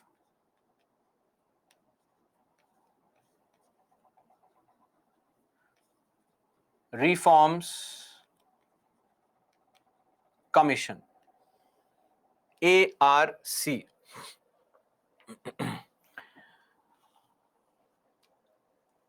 Meaning of proxy. See, proxy means somebody who will replace you for some particular role or some aspect for a small period. That's called proxy. Sir, in Gram Panchayat meeting, people come only. Yes, largely people come only for formality. They don't really come with genuine concerns and all. That's there. Zafrina, full form of LOP, LA, Leader of Opposition, Legislative Assembly. Okay. Sushmit, 243W. 243W is basically the functions for municipalities. It's like 243G. Avani, how restrictive qualifications are a challenge? Restrictive qualifications are a challenge in the sense that some of these restrictive qualifications impact people or make them ineligible to contest elections, and there is no link between this restrictive qualification and election in panchayat. Both are two separate things in separate spaces. Very good.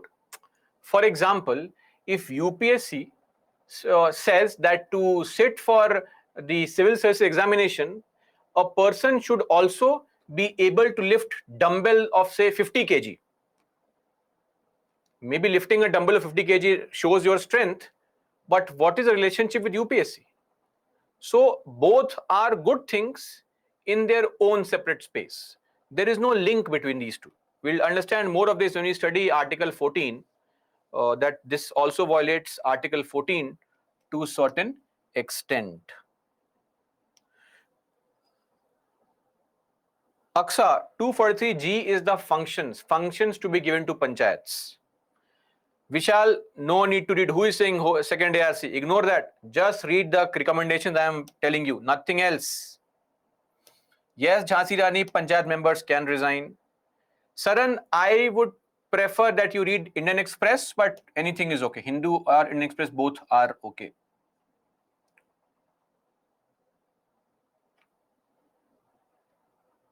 Yes, Tarun will come to RPA, but when we study election, so after judiciary, we'll study RPA also.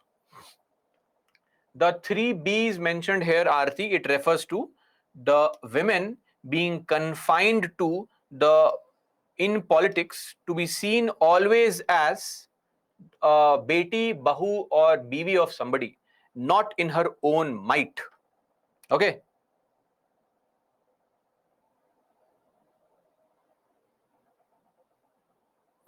Anjana, these recommendations in Lakshmikant, I don't think so. So just focus in the class.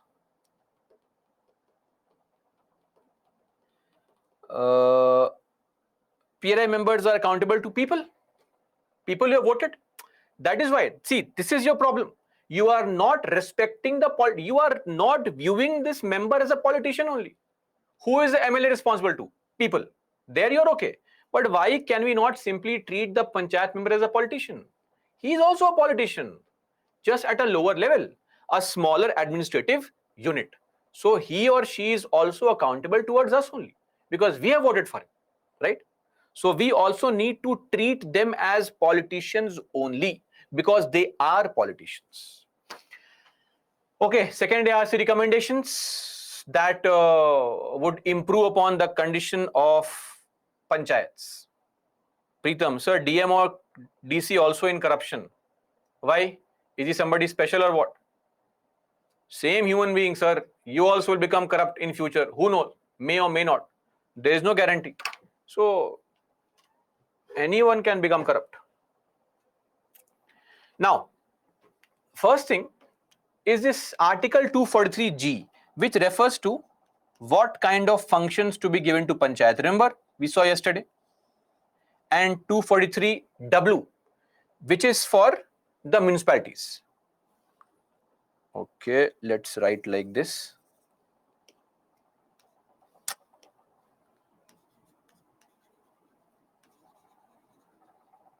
Functions.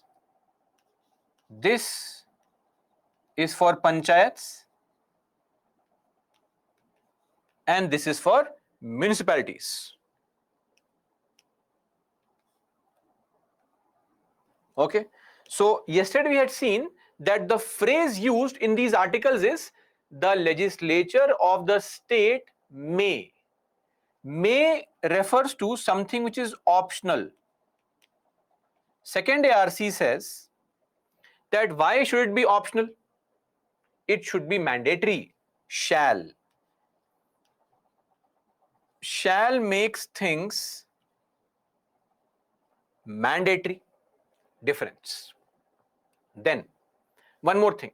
Second ARC has also said that MPs, MLAs, MLCs, they should not become members of local bodies. So we have this option, right, that state legislature may by law make them members of, nominate them as members of the intermediate panchayat and the Zilla Parishad. But second ARC says no. If a senior politician comes and becomes a member there, then he'll hijack the entire local issues. Imagine you are playing gully cricket in front of your house and suddenly Virat Kohli comes and starts playing, or some Ranji player comes and starts playing. The entire game level changes completely, right? So a senior politician, he has bigger issues to deal with. the local people here, local politicians, panchayat members, they have smaller issues to deal with. So let them be separate. Then, now, Priyanka, what is Ranji? Ignore Priyanka. Virat Kohli example is sufficient. Ignore what is Ranji, who was Ranji, ignore all that. Virat Kohli example is good, right? Sufficient. So now, yesterday we had seen about the legislative councils, right? Now comes the point of understanding the use value of councils. Second ARC says that creation of councils in all the states. Now please let me remind you, whatever is the strength of councils, 1/3 of the council members currently, 1/3 members are elected by local bodies. Do you remember this fact? What local bodies? Members of Gram Panchayat, members of Zilla Parishad, members of Intermediate Panchayat. These people only vote. Why 1/3? Second ARC said all members. So firstly, we have to remove all these things like 1/12 by graduates, 1/12 by teachers. No, no, no. Every member of the council should be elected by local body members only. In this way, LCs will act as representation of interest of local bodies at state level. Just like Rajya Sabha acts as representation of local states at the central level, right? And plus give equal powers to LCs on proposals dealing with local bodies. Now please hear me out. I'll help you understand. Rajya Sabha has equal powers when it comes to ordinary bills, and Rajya Sabha MPs are elected by MLAs of the states. Similarly, second ARC says that the local bodies should vote and choose all the members of the councils, and also we can give equal power to councils, the same powers as the assembly, on at least those proposals that deal with local bodies. In this way, local bodies also get represented at the state level with power. Are we clear on this recommendation, everybody? Yes? Okay, great. Saumilya, first ARC. The first ARC was formed in 1966, right? So it's a long story. Forget that. 1966, under the chairmanship of Morarji Desai, and later on K. Hanumanthaiah became the chairperson. That is a very old report. No need for this. MLC full form. Oh, Rohit, first class today. Okay. MLC stands for Member of Legislative Council. No problem. Okay. So, second ARC was formed in the year 2005. It gave its reports in 2008-9. So, I'll just explain this point once again, summarizing it quickly. Create LCs in all the states. All the members of LCs should be elected by members of local bodies in that state, panchayats, municipalities, and LCs should be given equal powers with assembly on all matters related to or proposals or bills dealing with local bodies. That's it. Okay. Are these suggestions mandatory? Mandatory what? Mandatory for whom? For us to remember? Yes. For government to follow? Of course not. That's why they are suggestions. Swarufuddin, why not these recommendations taken for, they are taken for consideration. Government finds some kind of fault here and there and says difficult to implement, right? In future we'll decide on the implementation. Government will always find some scope, some loophole not to curtail their power. Then appointment of SEC. So who is SEC? State Election Commissioner. Which article is that? Article 243 capital K, State Election Commissioner. Now please understand, I told the story of C.R. Chikkamath recently. In 2013 this happened in Karnataka. This actually opened the floodgates for the state governments to realize one thing. The problem with SEC is that the SECs can be appointed by the state government, but you can't remove them. So if today I appoint an SEC and I tell him, SEC, come on, delay the elections. SEC says, no, I will not. What the hell can you do to me? You can't even remove me because only parliament can remove me. So slowly we found that the state government started appointing those officials as SECs who were largely in favor of government, pliable officers, corrupt kind of officers, who would fully toe the line of the government. And this is what the Supreme or the second ARC has also said should not be done. Appointment of SEC should be done by a committee of the CM, Speaker, and the LOP of the Legislative Assembly. What is LOP? Leader of Opposition. LA means Legislative Assembly. Are we clear? So this is there. In fact, just to also add a point, just a couple of years back, Supreme Court also said this. In Fauziya case 2021, only independent people should be appointed as SEC, State Election Commissioners. Because in the case of Goa, the government went ahead and appointed one law secretary as the SEC. So that's there.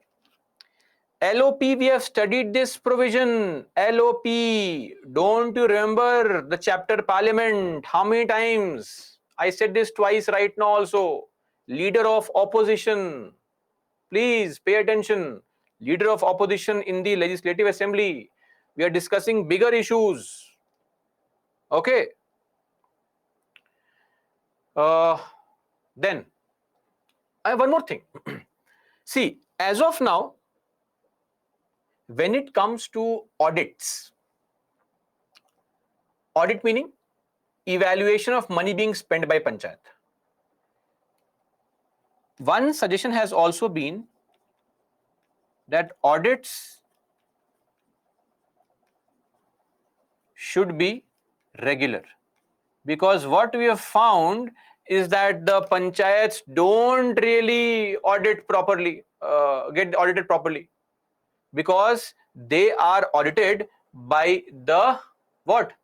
State government appointed auditors who are equally corrupt. Then,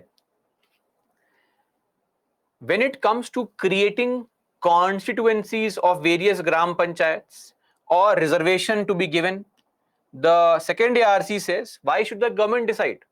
Let the SEC, the State Election Commissioner, decide on what?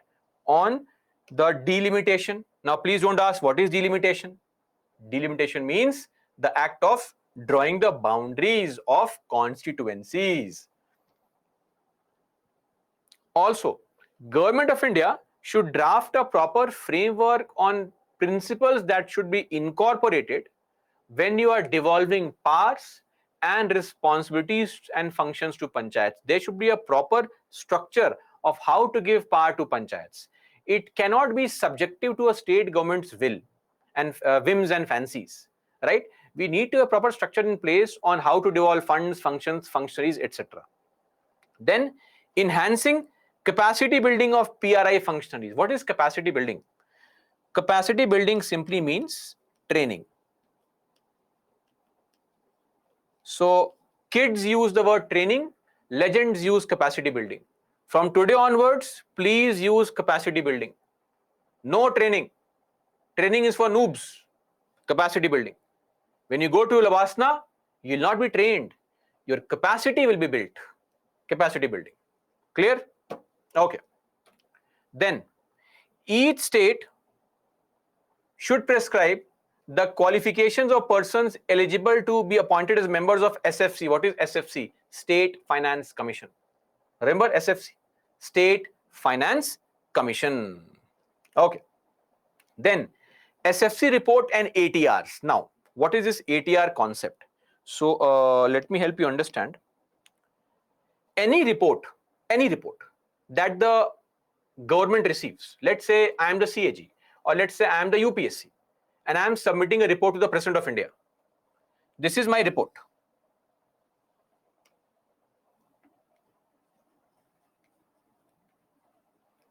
List of recommendations or suggestions. So I am giving some suggestions that will be required to be incorporated to improve the performance of that ministry, that particular area. When I submit this kind of report to the government, before tabling the report in the parliament, government has to also attach something called ATR. ATR stands for Action Taken Report, called Memorandum of Action Taken. It basically means on every recommendation, what action has the government taken? Please mention the action. On this recommendation, I rejected the recommendation, give reasons why. On this recommendation, what action am I supposed to take? Please write. On this recommendation, what action? Please write. On this suggestion, if I rejected it, give reasons why. It is actually mandatory. This is called ATR, Action Taken Report. Are we clear on this? Everybody, this is very common for every such body, whether it is a Finance Commission, UPSC, NHRC, SHRC, any body you can think of, a statutory, a constitutional body, when they submit their report to the President or Governor, when the Governor tables the report in the House, before tabling the report, right, the government has to prepare this ATR, prepared by the government. Of course, who will prepare the report? Government only. Who is going to implement the recommendation? Government only. Clear? This is it. So what we had found, one more thing. Finance Commission, central one, 15 Finance Commission. Every 5 years we need one Finance Commission, right? 1950, 2023, 75 years, 15 to 5, 75, 15 Finance Commissions. From 1993, now think of this, 1992 rather, 92, 97, 2002, 7, 12, 17. Till this 2017, every state should have prepared how many SFCs? 6 SFCs. Only 4 states had made 6 SFCs. Only 4. Bihar, Punjab, Rajasthan and Assam. 13 states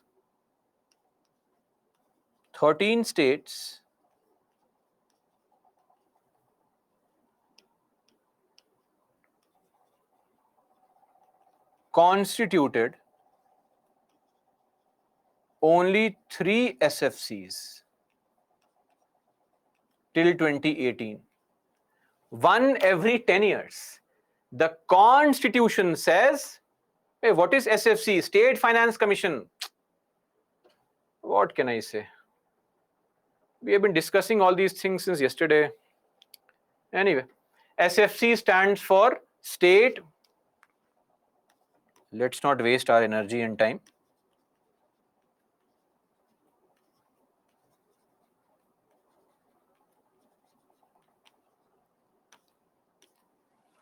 Anyway, so in the last 30 years, right, the expectation was to create at least 6 SFCs. That's the mandate. Article 243I, every 5 years, governor should form an SFC. But most of these states, 3 SFCs. Some amazing states, and trust me, states like Goa, Gujarat, developed states, 3 SFC only. Arunachal, Mizoram, 2 SFCs only. It's a joke for them. They don't even create SFCs regularly. Delays. Imagine if the central government today says, we will not create the finance commission. States will go crazy. Oh, what is happening? Government not following the constitution. Are you following the constitution? When it comes to your power, you don't create a state finance commission in your state. That's the sad part. Then creating audit committees in each district. The task will be to audit expenditure by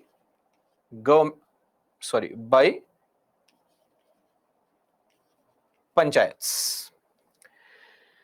Then we have the concept of standing committees. What is standing committee? Again, difficult term. We have something called parliamentary committee, which consists of MPs only.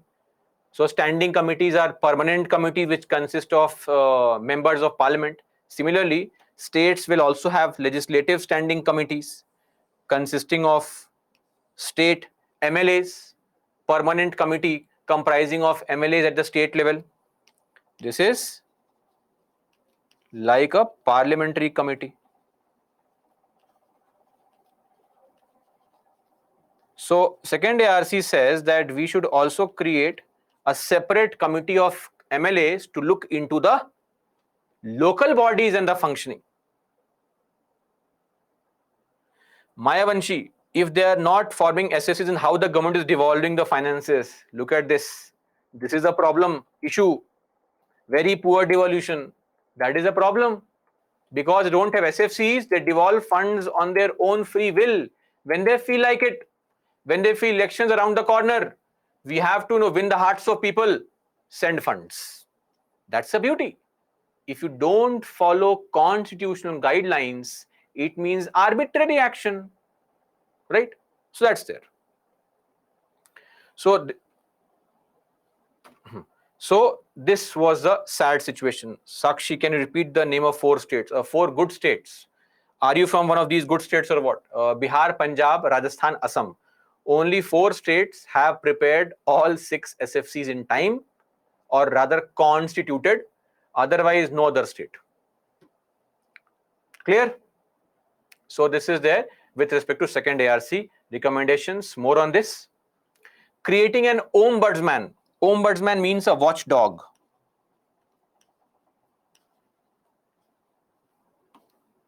Ombudsman for a group of districts. So if there is any kind of corruption done by some panchayat, if there is any corruption being done by, say, the minister at the central level, you can go to Lokpal. Yes or no? Number 2, if there is any corruption done by MLAs, you go to Lokayukt. If any corruption is done by panchayat members, where do you go to?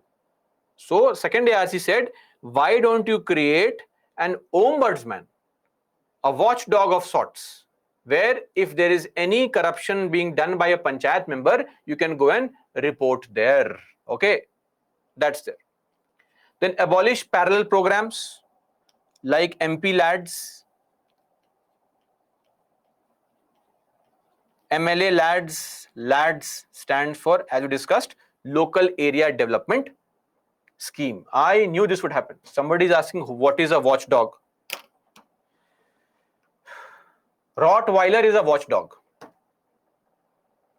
Rottweiler, you know Rottweiler? Search for the photograph. German Shepherd, watchdog. Pitbull, watchdog.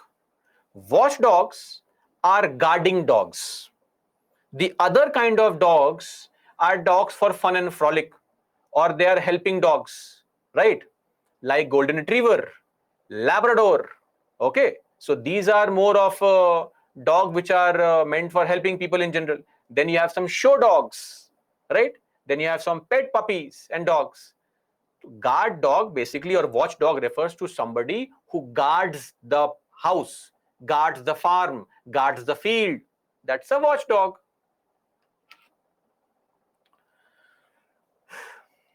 Okay, abolishing parallel programs and bodies. Bodies, which bodies? Quickly. Bodies like DRDA, bodies like DHSS. I don't see a lot of pet lovers in the house. MLA corruption C. What MLA corruption, Shalu? What is the meaning of this question? MLA corruption C? Write the full sentence. I can't understand this. Okay, Sairaj, absolutely correct. Aunties and uncles in the balcony, they are your watchdogs. That's what they do. Who are you roaming around with, right? Whether you are smoking a cigarette or not. All these things. Anyway, so DRDA, DHSS, we have discussed this here. You may have forgotten, but let me remind you. DHSS, DRDA. Clear? Okay. Then, see, one thing that we also need to do is utilize the ICT. One more term. What the hell is this ICT? ICT is information and communication technology.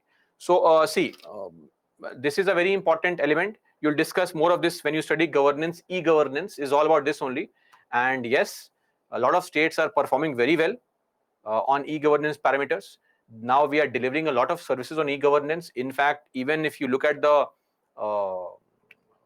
ratings given by UN, the UN e-governance survey, India's rank may be 100, but the number of services being offered online, India ranks very high in that subcategory. So we are offering a lot of services online to people. Are we clear? So information and communication technology. So we have to utilize that in data management, managing all the data, and also delivery of services. Are we clear on this? So something which could be as simple as a concept used by the government, which is called egramswaraj.gov.in. The Ministry of Panchayati Raj has launched egramswaraj.gov.in to improve transparency, because eventually it's our money being spent there. We want to know where you are spending this money.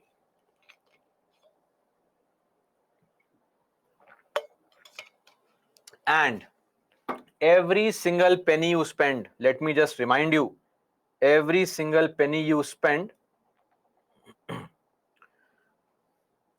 just a sec guys,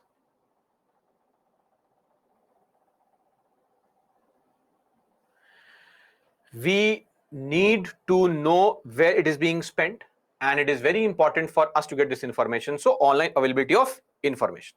Now, PRI should also be given a substantial share in royalty. So if in some area some mining project has been given approval, then we should also give some royalty to the panchayats and the municipalities in that area.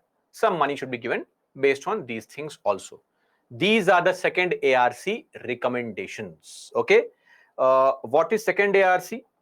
Second ARC or these ARCs are basically commissions set up under the control of the Ministry of Personnel, pensions and public grievances, there's a department called DARPG. DARPG. Please don't ask for the full form for me to write. Google search for it. I will tell you the full form. DARPG stands for Department of Administrative Reforms and Public Grievances. Okay? Google for the full form. Now, when it comes to DARPG, this body constantly tries to improve the administration in the country. So in pursuance of that, they had formed the first ARC in 1966. Second ARC was formed in 2005 under the chairmanship of Veerappa Moily. You need not know any more information than this. Members like Narayan Murthy, all these people, Madhav, Godbole, no requirement to know the membership of second ARC and all. That is a body and recommendation. It has given 15 reports. You can Google for all the reports, download them, but don't study them. Okay, this is sufficient. First ARC in 1966. Okay, that's all as far as our second ARC recommendations are concerned. We are done. Is it a constitutional body? No. It is a body, just a commission formed to give suggestion to government by the ministry. It's not a constitutional body. Solve this question. Come on. Yes. Veerappa Moily of Karnataka. Second ARC. Oh. How many times? We are all in for useless information to impress random people, not for UPSC information. Anyway, enjoy this information and boast it amongst your friends. Okay, now, question.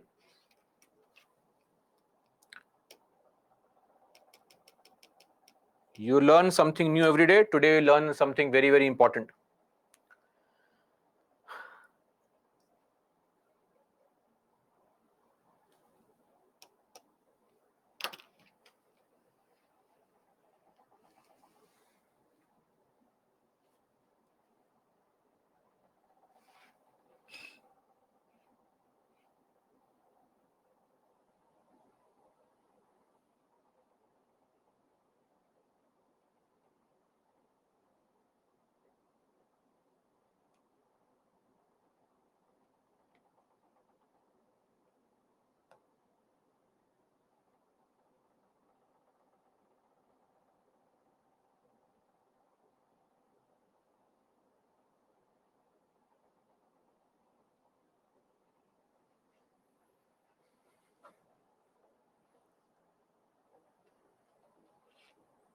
%, I mark the correct answer. I think in a passing reference, I made this statement also. The central idea of panchayats, always remember, or local self-governance, is people's participation and democratic decentralization. These two are the essential ideas of local self-governance. All other things could be a perceived benefit, but not the central idea. Are we clear on this? Everybody. Central idea behind the panchayats, a twofold idea of people's participation and democratic decentralization. So these things like financial mobility and all, they are not essential ideas of panchayats. Okay. Also political accountability. No, not really. So the right answer is C, 1 and 3 only. So paying attention helps. Why not? It is not the financial mobilization. Panchayats were not formed to generate money. Right? Shalu, abolishing parallel bodies. Why should we have parallel bodies? Rural development is a task of panchayats. Why do you want to run a parallel body or a program? Rather, give the same functions to panchayats only. That's the purpose, right?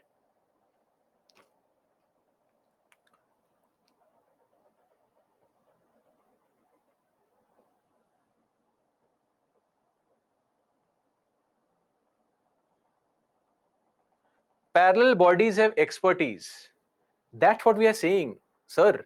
Why don't we train our panchayat members? Why? I mean, why don't we train the panchayat functionaries? Who is saying that people are not expert? Then, if this is the case, then don't have panchayats only. Have the administration, right?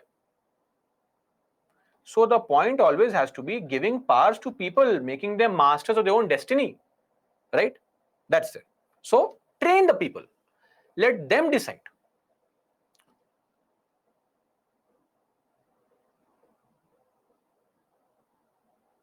PIB report is important for UPSC.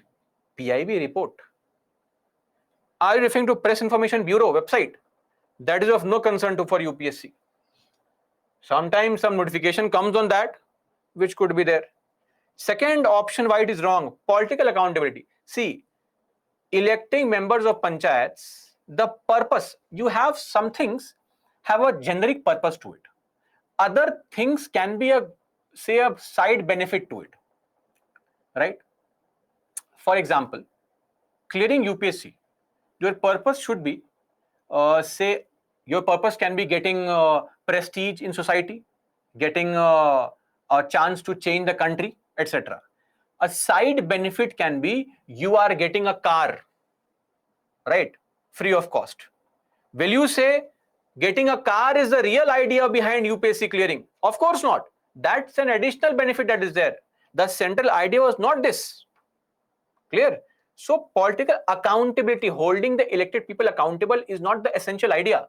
The essential idea is people participating, Gram Sabha meetings, and democratic decentralization, devolving democracy. What is democracy? By the people, for the people, of the people. People are masters of their own destiny. We want people to become owners, masters of their own destiny, deciding what programs, what schemes to implement, how to implement, everything on your own. You decide. Why should I act like the benign father and tell you what is right for you, what is wrong for you? Why don't you decide?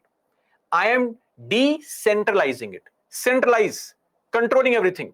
Decentralize, giving up the power to the lower levels. Okay?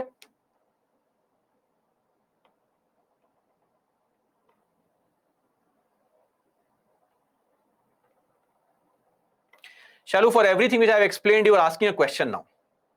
Every point. So either your network was not working, which is a serious concern, or you're not paying attention. We can't go and explain every point, right? Let's be real here. Same goes for financial mobilization. The real purpose of panchayat is not to generate revenue and resources. If they do it, it's good. I am not denying it. Understand the logic. I gave the example of an IAS officer, right? When you clear the examination, you will be getting petrol also, a gardener also. Tell me how many of you say that, sir, the central idea to clear UPSC is that I will get a cook and gardener in my house. Understand? Essential idea and perceived benefits. Okay? Just explained Shruti this point of political accountability, democratic decentralization, devolving power to people. Femina, sir, other committee, those are useless committees. Ashok Mehta committee and all, they are of no concern to us. Those committees were there when the panchayats were not given a constitutional status, right? So those committees have nothing to do with the current situation. Ignore them. Completely useless. Okay. With this, we are done with panchayats. Clear? Now coming to municipalities. Municipalities are basically the urban governance, right? Urban governance. So panchayats, rural areas, municipalities, urban areas. Please understand, urban areas. Okay? Now I think most of you will understand this because you are living in urban area. Same kind of logic, same kind of concept. This is a city. City is divided into small parts.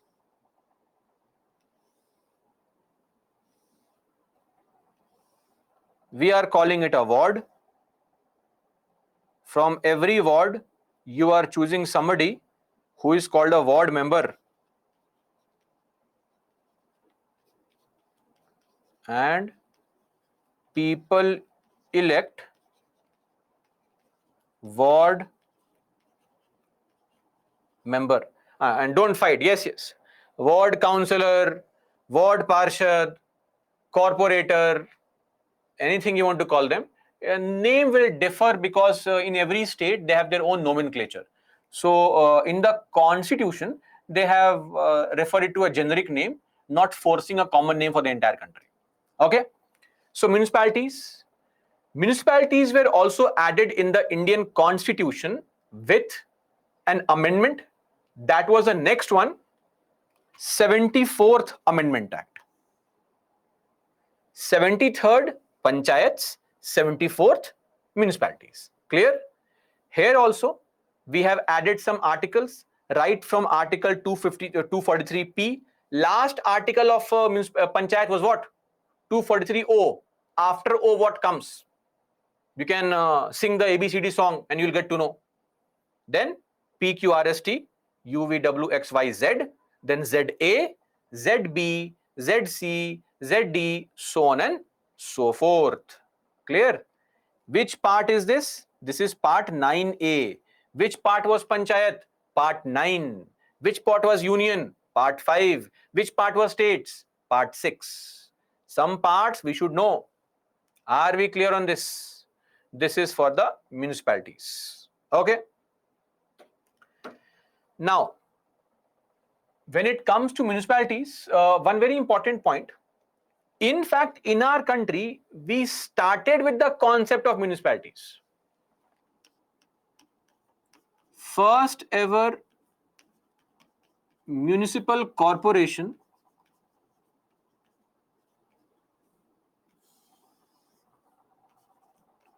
was in Madras province. 1687. 1687. That's when we started. Then I think in Bombay and Calcutta in 1726. Not important. One more thing. There is no concept of Gram Sabha in the urban areas. Are you clear? So here, this is for urban areas. There is no concept of Gram Sabha.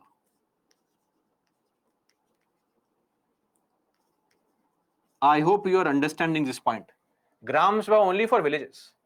So this direct kind of democracy where people participate, that is not there in urban areas actually. Okay. In fact, most of you would not even know your ward councillor's name. Forget ward councillor. A lot of you will not even know your MLA MP's name, but ward councillor's name, I guarantee most of you will not know. Anyway, now as far as the provisions of municipalities are concerned, we have to understand that the municipalities have similar kind of provisions that panchayats have.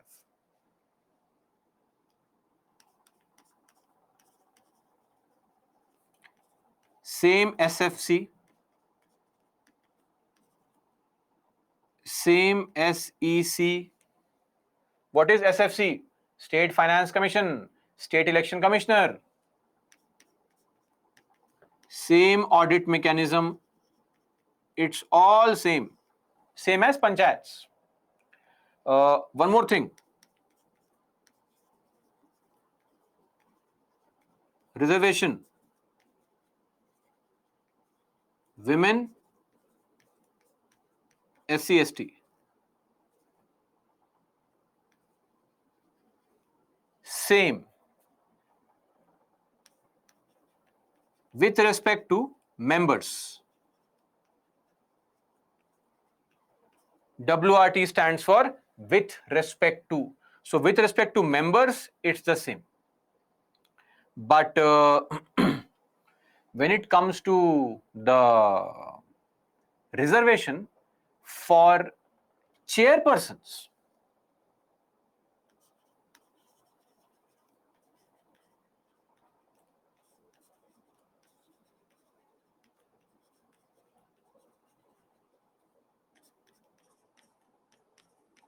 SC, ST and also women, what happens? The number of seats to be reserved for SC, ST and women, that will be decided by state legislature.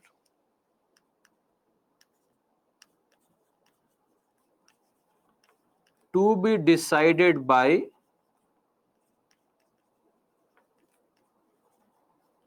state legislature by law. I will explain this point now. Understand, when it comes to panchayats, the number of seats reserved for SC, ST and women amongst members and chairpersons, it is mentioned in the constitution. It is mentioned in the constitution.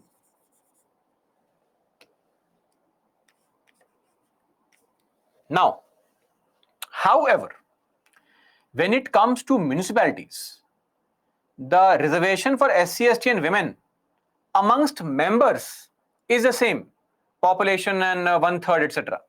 But how many seats will be reserved for chairpersons? That is not mentioned in the constitution. Are you clear? There can be a prelims based question. So please remember, that is dependent on the state legislature. Every state can have its own idea. So it is not mandatory to have 1/3 seats reserved for chairpersons for women, amongst chairpersons for women in municipalities. I hope this point is clear. Otherwise, everything is exactly the same. We have a schedule 11 there, we have a schedule 12 there. There you have 29 topics, here you have 18 topics. Okay.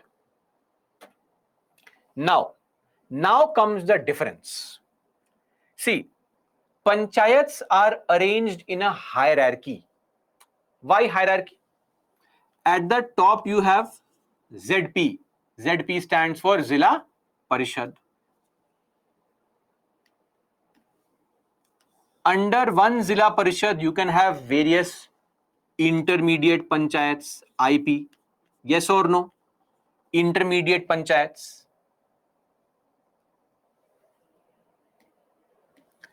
Under every intermediate panchayat, you can have Gram Panchayat. This is a hierarchy, right? But it is not the same in municipalities, right? Municipalities are not arranged in a hierarchy. It depends on the area, the size, the population, etc. of the area. So think of it like this. Municipalities are arranged like this. A very big area, maybe a small area, then maybe a slightly larger area. So very large areas, they have what we know as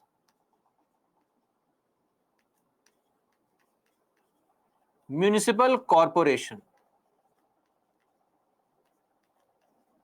Okay? Municipal corporation. Then, relatively smaller towns, tier 2, tier 3 towns, they have what we know as municipal council. Nagar Palika, Mahapalika, Hindi words, Hindi translation of it. Then there are some bodies which are upcoming bodies. So in lot of these bigger cities, the outskirts of cities especially, which used to be rural areas, but have recently seen a surge in industries, etc., buildings coming up, transitional from rural to urban. This is with respect to Nagar Panchayat. Now you'll say, sir, you're writing Panchayat. Is it Panchayat? No. Nagar Panchayat is a part of municipality only. Nagar is a town.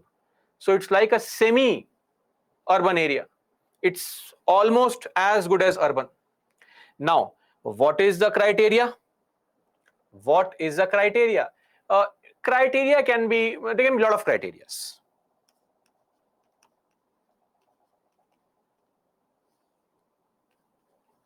Things like population,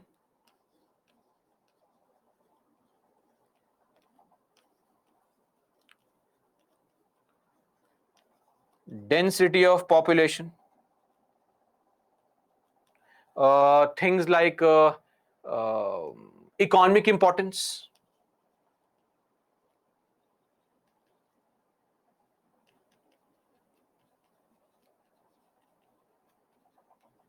then number of people employed in non-agricultural activities.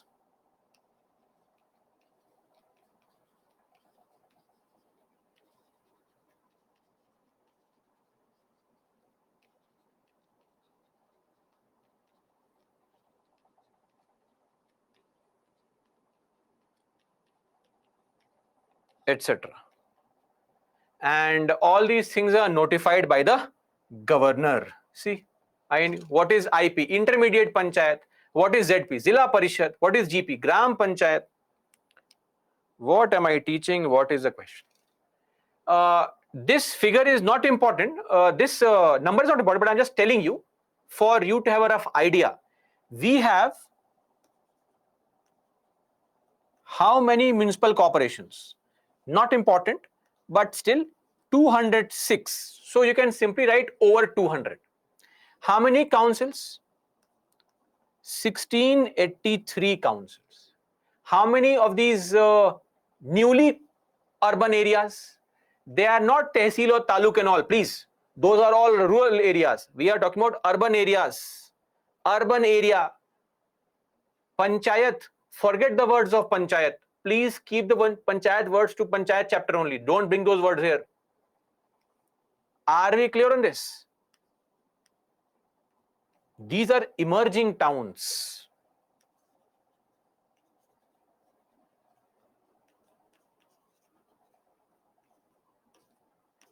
Clear? So this is there. So largest area will be municipal corporation, then municipal council, then Nagar Panchayat. Okay, this is there.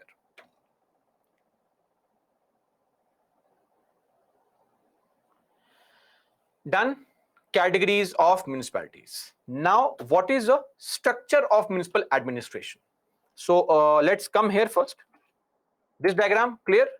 In an entire city, people choose and basically they choose ward members or members of the municipal corporation. So the municipal administration has three elements to it. Number one is what is called the mayor in council.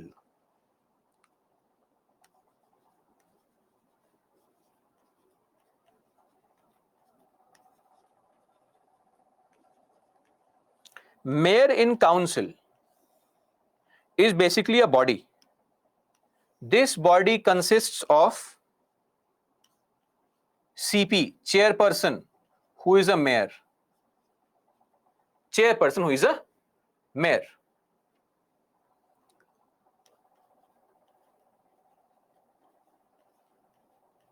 And plus members who are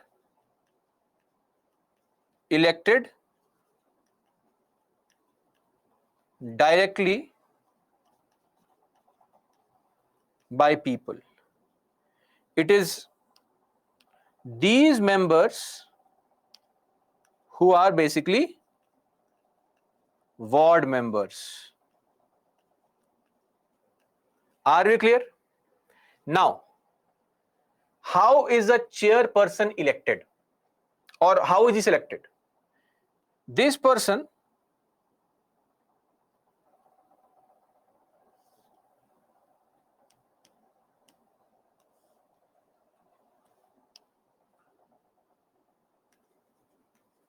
election decided by state legislature. So just like in your Gram Panchayat, the head was called Sarpanch. In the city municipal corporation, head is called mayor. Okay, mayor is a term. That's why I said chairperson. Chairperson is called the mayor. CP stands for chairperson. Before somebody asks, let me write it.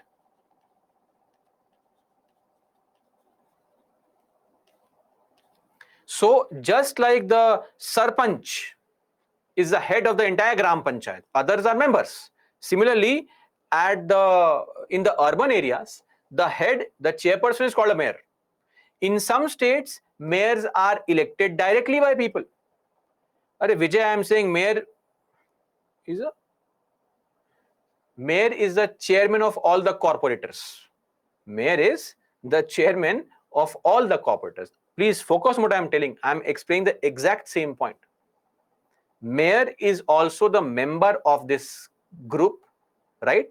In some states, member is elected indirectly from among us. Mayor is elected indirectly from amongst the members, right? But in other states, this mayor is elected directly by the people of the area. Are we clear on this? So there are two ways. One, people of the entire city vote and choose a mayor. Number two, all the ward members from amongst themselves choose somebody who becomes the mayor. Both these things are there, but available in different places. As I said, lot of scope is there in the panchayats, which has been left for the states to decide. Now, these corporators and all, councillors, whatever you call them, they're not some experts and all. So we need an expert body to give them suggestions, because we are now looking at city planning. City planning is a very complicated exercise. So there is also a body called standing committee.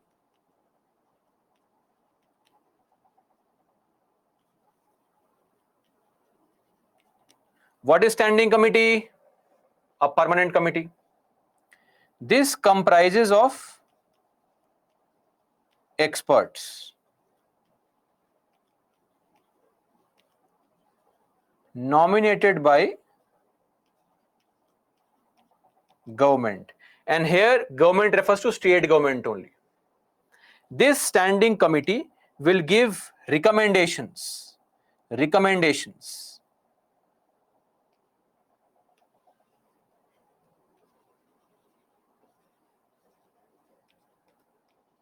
Suggestions. For example, in which area we can have better roads, where to install street lights, where to get the drain system improved, all these things. Now, this entire mayor council will discuss and decide, but then they will have to ask somebody to execute those tasks. That's where you come into picture.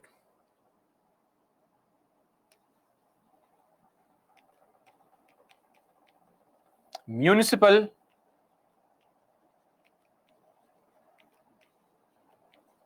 commissioner. And this is your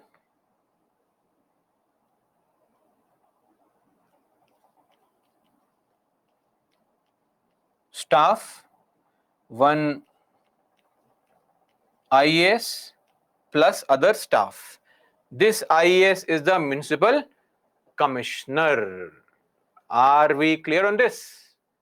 Municipal officer, chief municipal officer, municipal commissioner, whatever name you may call this person, municipal commissioner.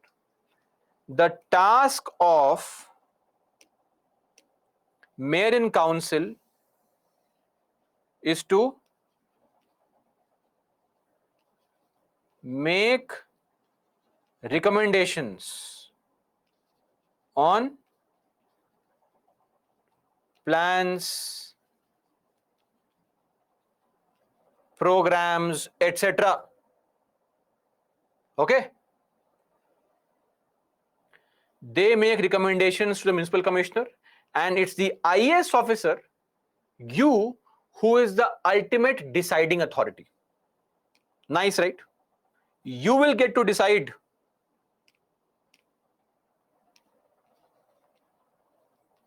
the real head, whether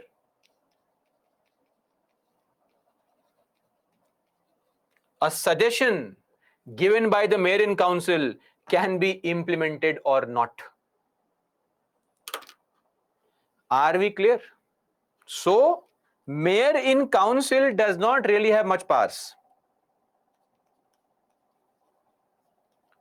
It is just a legislative body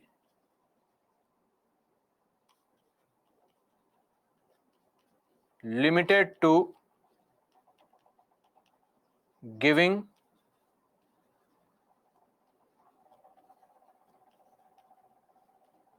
recommendations. Are we clear on this entire pattern of municipal administration? So, one entire city is divided into small parts called ward. In one ward, all the people there will vote and choose a ward member who goes and sits in this mayor in council. Now, all the members of the ward members, they will choose from amongst themselves somebody called a mayor, chairperson. Or in some other states, what happens is that people of the entire city will collectively vote and choose one mayor for the entire city, who will become the chairperson of the group of ward members.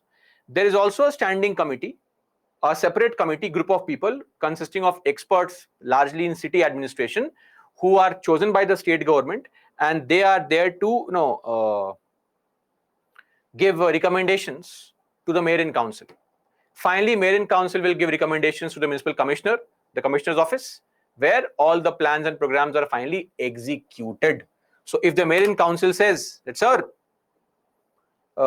we want, as a collective team, we have decided to install 20 street lights in that colony, you get to decide as an IS officer whether those street lights need to be installed or not. So you are the final decision making authority. This is the pattern of municipal administration across the country. Okay, so this is there with respect to our mayors, mayor in council, etc., etc. So, in which cities are they directly elected? Lot of cities. Cities in UP, cities in Bihar recently, cities in Madhya Pradesh, Jharkhand, Odisha, Chhattisgarh, Uttarakhand. In various such cities, these people are elected directly. Okay. Done. Magesh, it is not binding. Recommendation. Shivani, IS has no power over villages. Yeah, IS for district collector is there for villages. That's a separate IS officer. We don't have just one IS officer. Okay. We have multiple IS officers who are all managing various tasks. Don't think that this is such a simple task to administer the entire city. Hundreds of things are going on, right? One IS cannot man the entire area. So we have roles given for various people. A district collector would manage, who is associated with the task of Zilla Parishad, would manage the Zilla Parishad, right? Municipal commissioner is also an IS officer. A DM is also an IS officer. So not everybody becomes a DM. Only few become DMs. Others become municipal commissioners, etc. What else? Yes, Shruti, all three, same thing.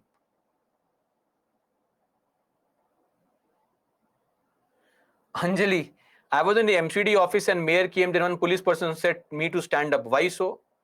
Mayor command respect. There is no need to stand up for the mayor. He is the people's servant. I mean, respect comes naturally.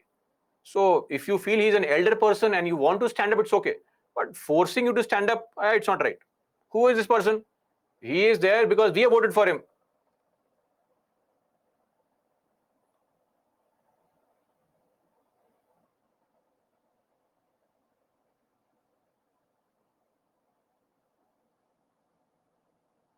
Shalu, in Madhya Pradesh, in some cities, they are elected directly by people.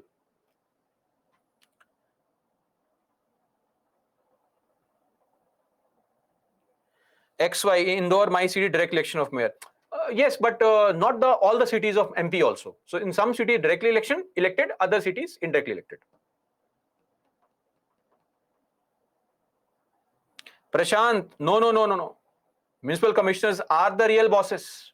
They have the executive power. They are the link between the government and the mayor and council. They are the real bosses.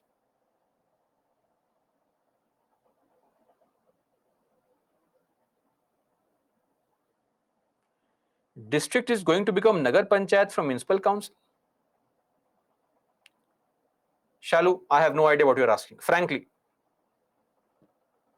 Saloni, it depends on the task they are being asked to perform, right? District CEO Satya is different. He is conducting the elections. Forget that. That is separate. Okay, Devghar indirect, Narmadapur indirect. Okay, great. Shahjahanpur, new municipal corporation. Oh, really? Shahjahanpur is municipal corporation now. I had no idea.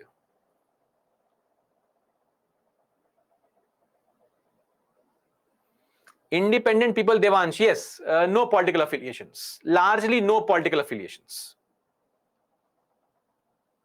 Yes, Umang, implementation, everything, state government, center has no role to play. It's a stateless subject actually, right? Local governance is a stateless subject.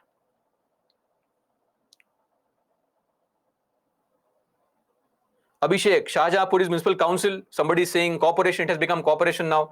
It's okay. Don't fight. No problem. Nobody's going to ask you this question in the examination. Don't worry. This is a pattern of municipal administration. Things will vary in every city, in your state also. There is no need to be angry at other people. It's okay. Every place is equally important. Don't worry. Focus on basic information. Once you go for the interview, then they'll ask you all these things in the interview.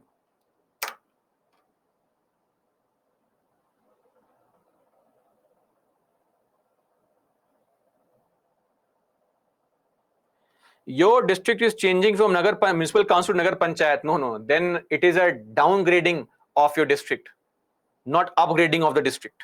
Okay? It can happen. Downgrading can also happen depending on various economic factors. Now, under Part 9, we only have bodies for self-governance. Part 9, Panchayats, self-governance, bodies like Gram Panchayat, Intermediate Panchayat, Zilla Parishad. But under Part 9A, municipalities, we have two kinds of bodies. One was the bodies for self-governance that we saw, municipal corporation, municipal council, Nagar Panchayat, etc. Second is the body for grassroots planning, DPC, MPC. DPC is the District Planning Committee, MPC is the Metropolitan Planning Committee. Okay, both of them are constitutional bodies. DPC is under Article 243 ZD and Metropolitan Planning Committee MPC is Article 243 ZE. Okay, DPC, MPC. These bodies are completely useless, but in the prelims, some questions have been asked in the recent times, so we need to focus on these bodies. Otherwise, in reality, these bodies are completely useless. They perform no task. But anyway, what is DPC?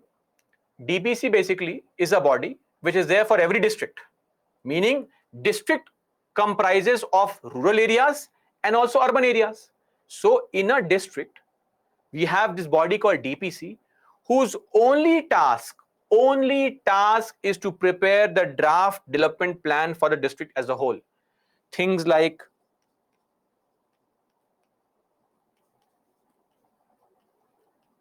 spatial planning, things like water sharing, how to share water between the rural and the urban areas, how to plan the entire district properly, how to conserve the environment.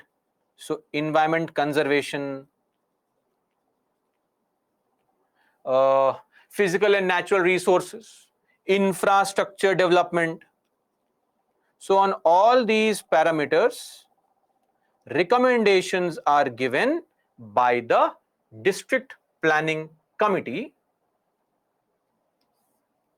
and it is submitted to. Now, a very interesting question. DPC is a constitutional body, yes or no? Of course it is, because there is an article attached to it, 243 ZD. Every constitutional body submits report to whom? To the president or governor. But this is the exception here. DPC and MPCs are the only exceptions. They submit report not to governor of the state, but to government of the state. It is mentioned in the constitution that DPC does not submit report to the governor, but to the government of the state. Clear? So point to be noted. Secondly is the membership. So DPC comprises of two types of members. 4/5 and 1/5. 1/5 people are experts. They are chosen by the government. 4/5 people are elected members of panchayats at the Zilla Parishad level and the municipalities. Elected members of Zilla Parishad as well as municipalities in that particular district, right? And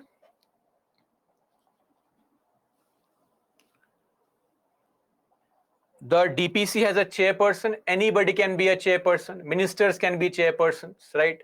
So MP, MLA can become chairperson. Normally MLAs can become chairpersons. In these experts, do you think some expert is there? All government's relatives are there as experts here, right? So this is DPC. No other task, just preparing a development plan, submitting to the state government. Nobody even looks at this DPC's plan and recommendation. Nobody cares also. Same goes for MPC. Just like DPC, we have MPC, Article 243 ZE, Metropolitan Planning Committee. Here, same purpose.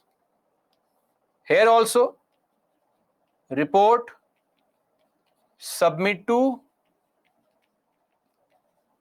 government of the state. Then here also. Now, what is a metropolitan area? One important point. Metropolitan area is any area with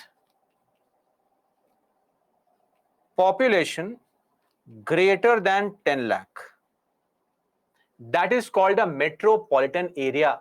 An area which has a population of more than 10 lakh people is called a metropolitan area. It is defined in the constitution only.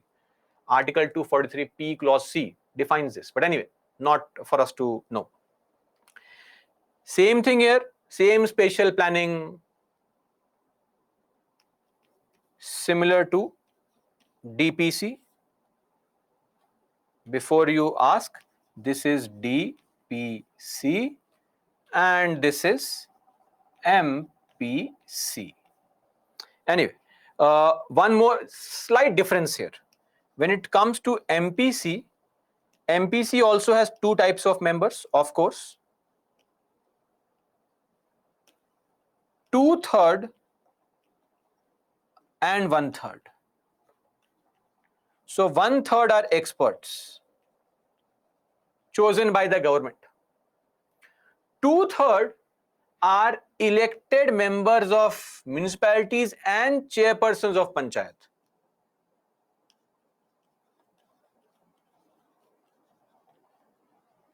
Members of chairpersons of panchayat and municipalities. Again, a useless kind of body. In a lot of these states, they have not even formed a DPC. They have not even, MPC, or formed non-functional completely. So this is the sad situation when it comes to MPC, DPC. So that is why whenever these state governments claim that center, please follow constitution, we should ask them, sir, are you following the constitution? Are you devolving powers and functions and funds to panchayats?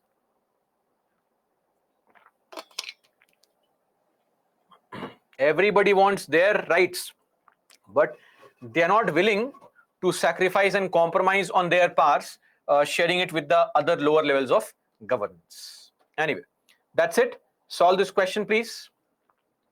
Came in 2011.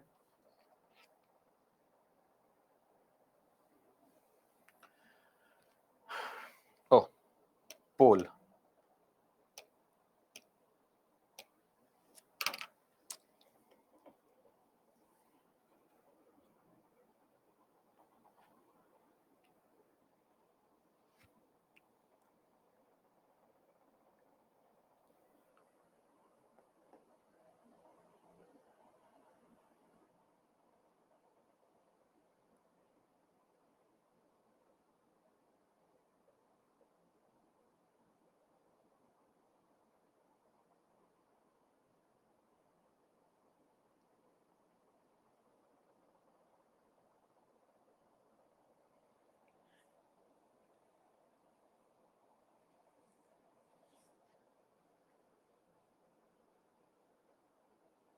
Okay, a lot of you marked this correct.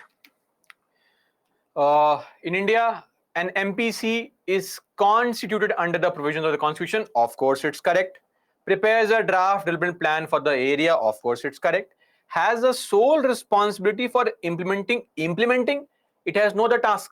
The only task is prepare draft plans. That's it. What is his sole response and sole responsibility for implementing government-sponsored schemes? Nonsense. A, 1 and 2 only. One more question, please. Solve this question also.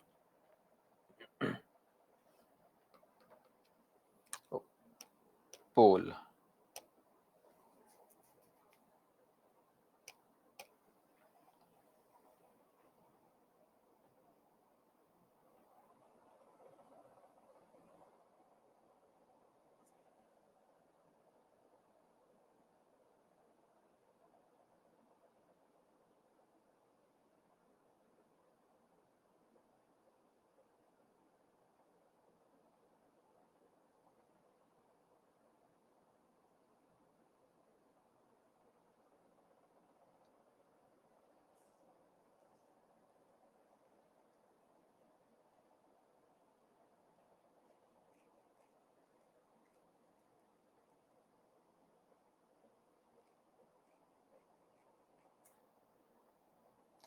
Okay, again, all of you mark the correct answer.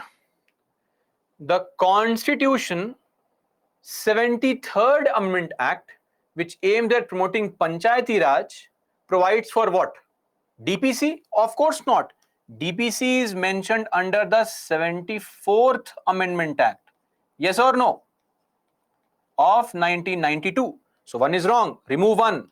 You remove one, you get the answer only. Others are SEC, SFC, of course correct. Shruti, both 73rd, 74th take place in the same year, but they deal with different topics. 73rd deals with panchayats, 74th with municipalities. So different topics, different amendments. Clear? Okay. Now problems of urban administration. So see, some problems are very basic and generic, which you can understand, which are just an extension of the panchayats also. For example, corruption. I mean, if you have ever been to a municipal commissioner's office, I am not making any allegation, please. All I am saying is, you know better. Okay, you know better. Why should I make any allegation against anyone? So, corruption allegations are there in municipal bodies also. Excessive government control and very poor delegation of 3 Fs. Funds, functions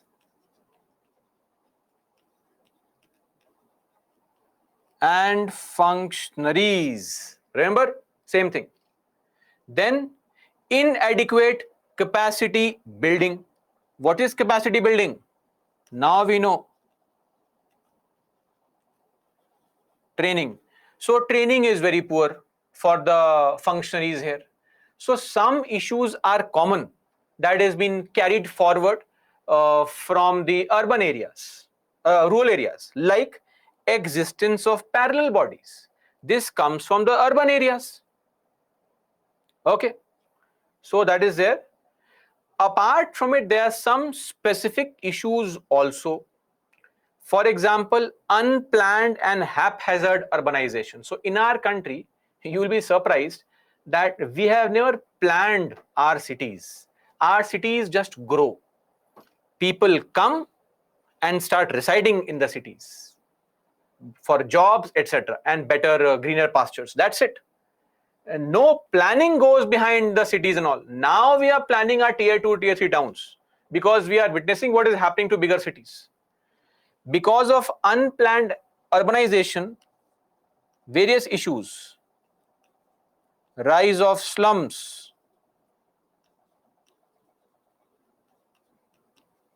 pollution,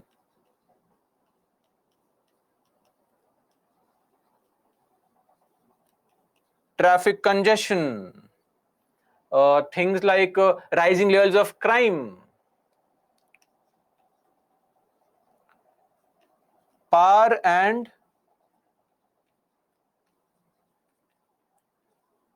water shortage, right?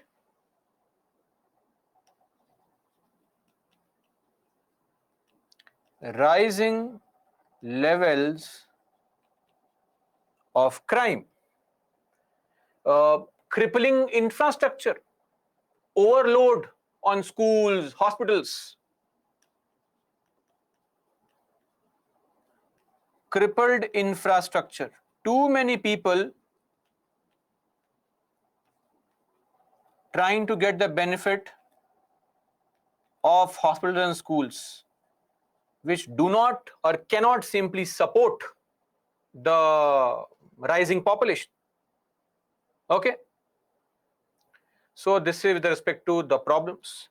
Some other problems like lack of quality leadership at city level. See, I'll tell you something. Like I said, if I ask all of you here, please name 5 prime ministers. You all will be able to name 5 prime ministers. I'm sure of it. If I ask you, name the CMs of your state, 2-3 CMs, you will all be able to name at least a few CMs. But if I ask you, please name the mayor of your city, a lot of you will be found wanting, not knowing the name of mayors. I know some of you would know, but a lot of you would not know the name of the mayor of your city. That is the whole point. Mayors are never seen as some city leaders. Mayor's post is just a stepping stone to getting a ticket for MLA, MP, etc.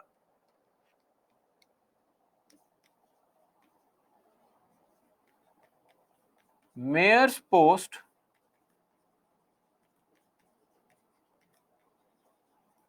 is a stepping stone to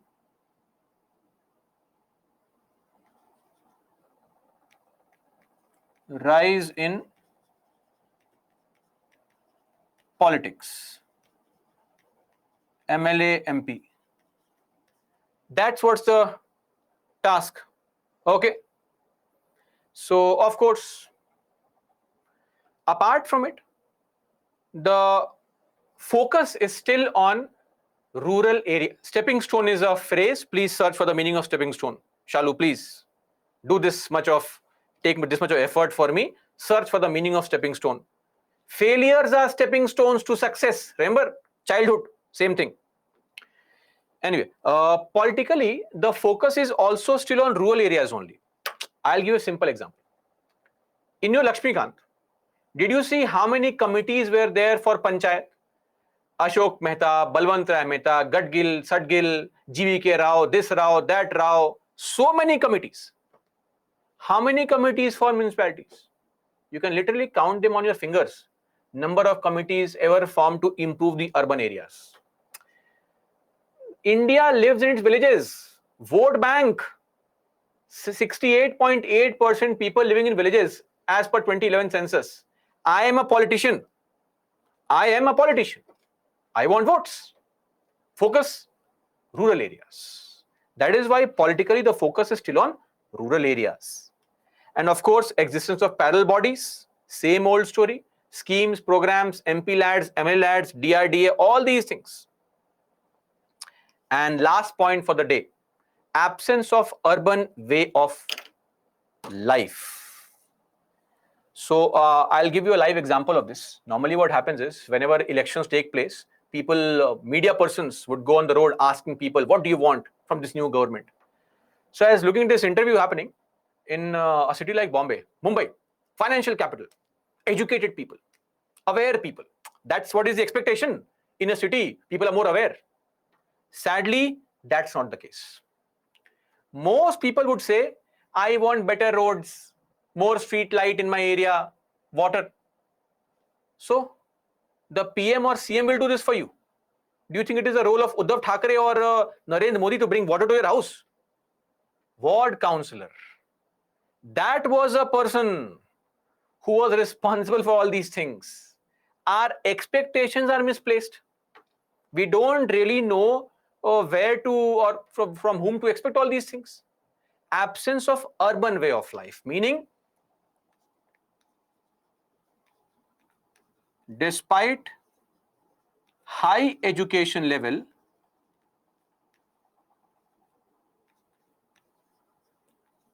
lesser awareness. This is what is meant by the what? Absence of urban way of life. That is all as far as our issues are concerned with respect to municipal areas. Tomorrow we'll take up for discussion second year's recommendation on improving the situation, and tomorrow only we'll be discussing the judiciary, a very, very important element, a very interesting element of judiciary. We'll be starting with Supreme Court tomorrow. That's all for me, guys. Jai Hind, and I'll take up your questions if you have any.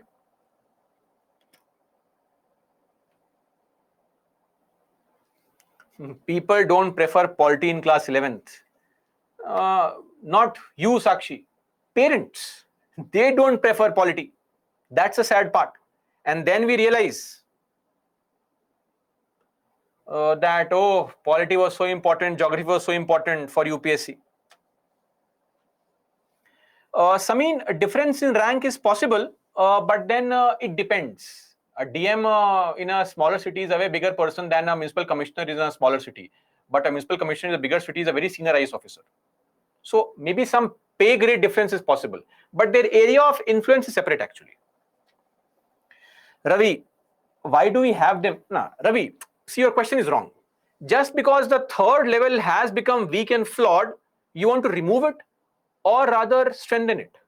So why not focus on strengthening it rather than removing it? So suggestions will work in improving the lower levels of governance. Pradeep, sir, please give 2 break of 7 minutes in place of 1 break. We'll have to take a vote on that, Pradeep. Democracy rules. Let's take a vote tomorrow. Mohana, I said I'll share the benefit. No, I said I'll tell you how can councils be utilized in a better fashion. Did I not tell you? You forgot about it. Look at this. Use of councils here. How to use councils?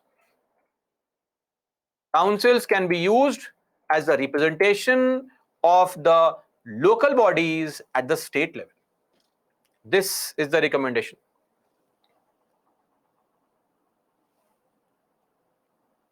State government, Kamal Pal.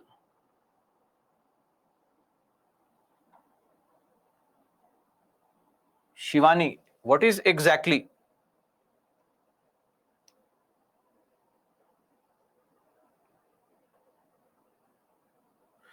Any opinion on Governor Satyapal Malik? No opinion.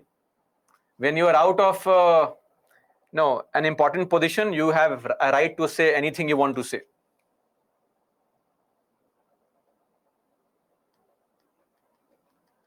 Shalu, why not allow MLA, MLC? Oh, you asked the question again. Shalu, I gave the example of Sachin Tendulkar, Virat Kohli, Ranji Trophy. Do you remember? Somebody asked, what is Ranji? You have forgotten about it maybe, but I told that imagine in your gully cricket, if Virat Kohli starts playing, comes and joins you, the entire game gets spoiled. Same thing. At local level, local issues are being discussed. You bring a senior politician, he hijacks the entire meeting, takes control of everything. Others feel too scared to express their views in front of him. That's why.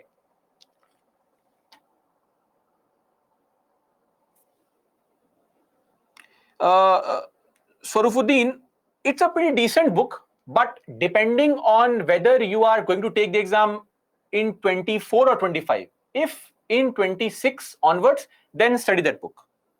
Or by leaderboard. Sorry, I forgot the leaderboard. Show the leaderboard. Oh, how is it possible? So many people. Oh, some of you made mistakes. Okay. Harsh, Viswa, Avnish Upadhyay, Rohit, empty. What is empty? Heart or mind? What is? We have to emphasize on that. Abhijit K. Prasad, Anish, John, Avni, and Vamsi. Oh, that is why Vamsi was so excited about the leaderboard. So 7 correct. Others can see. It's nice that we have some new names at the top. Very good, guys. Great. To be a mayor, any qualification? It depends, Sukanya, on state to state, not of a concern to us. Shalja, difficult to answer this question. It's a very random kind of question. It depends on what interest you have, what material is available, what are your skill sets, etc. The most common optional subjects are uh, sociology, anthropology, public administration, PSIR. Most common. Pick anyone. Sakshi, let us finish the chapter first and then we'll discuss that.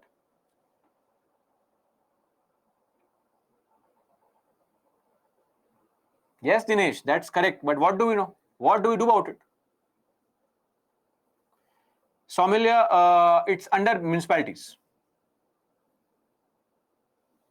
If 68% India resides in villages, and why Panchayat Par is less than municipalities? Who said, Shivani, Panchayat Par is less than municipalities? Give me an example. Don't make random statements. Example.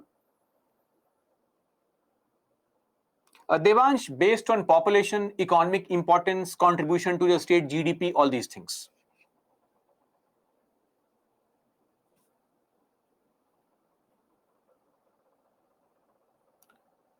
Jyoti wants to see this slide. Which slide? DPC.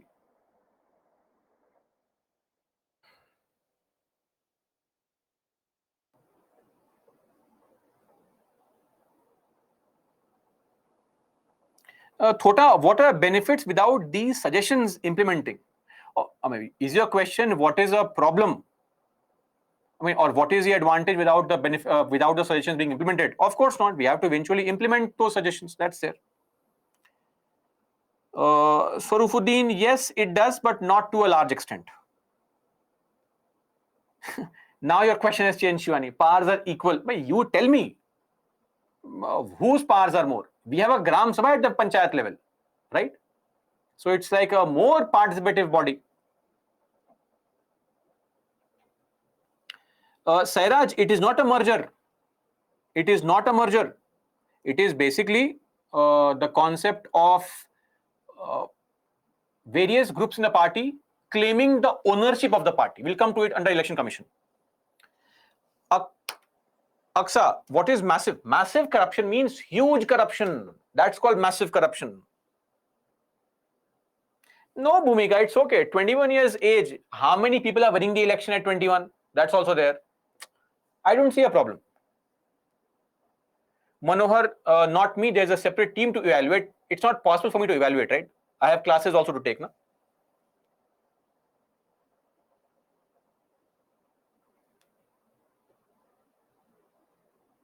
Kamalpal, no. It is actually meant for, I mean, the members are chosen by certain people, which is called the concept of separate electorates. Sneha, what was your question? You got the answer also. Great, amazing. Not really, Dinesh. Useless. Slide of the last question. What is the last question? Notes कहाँ पे मिलेगा? Rohit, SMEs will respond to it. Yes, Shivani, panchayats are more respected. Focus is more on panchayats.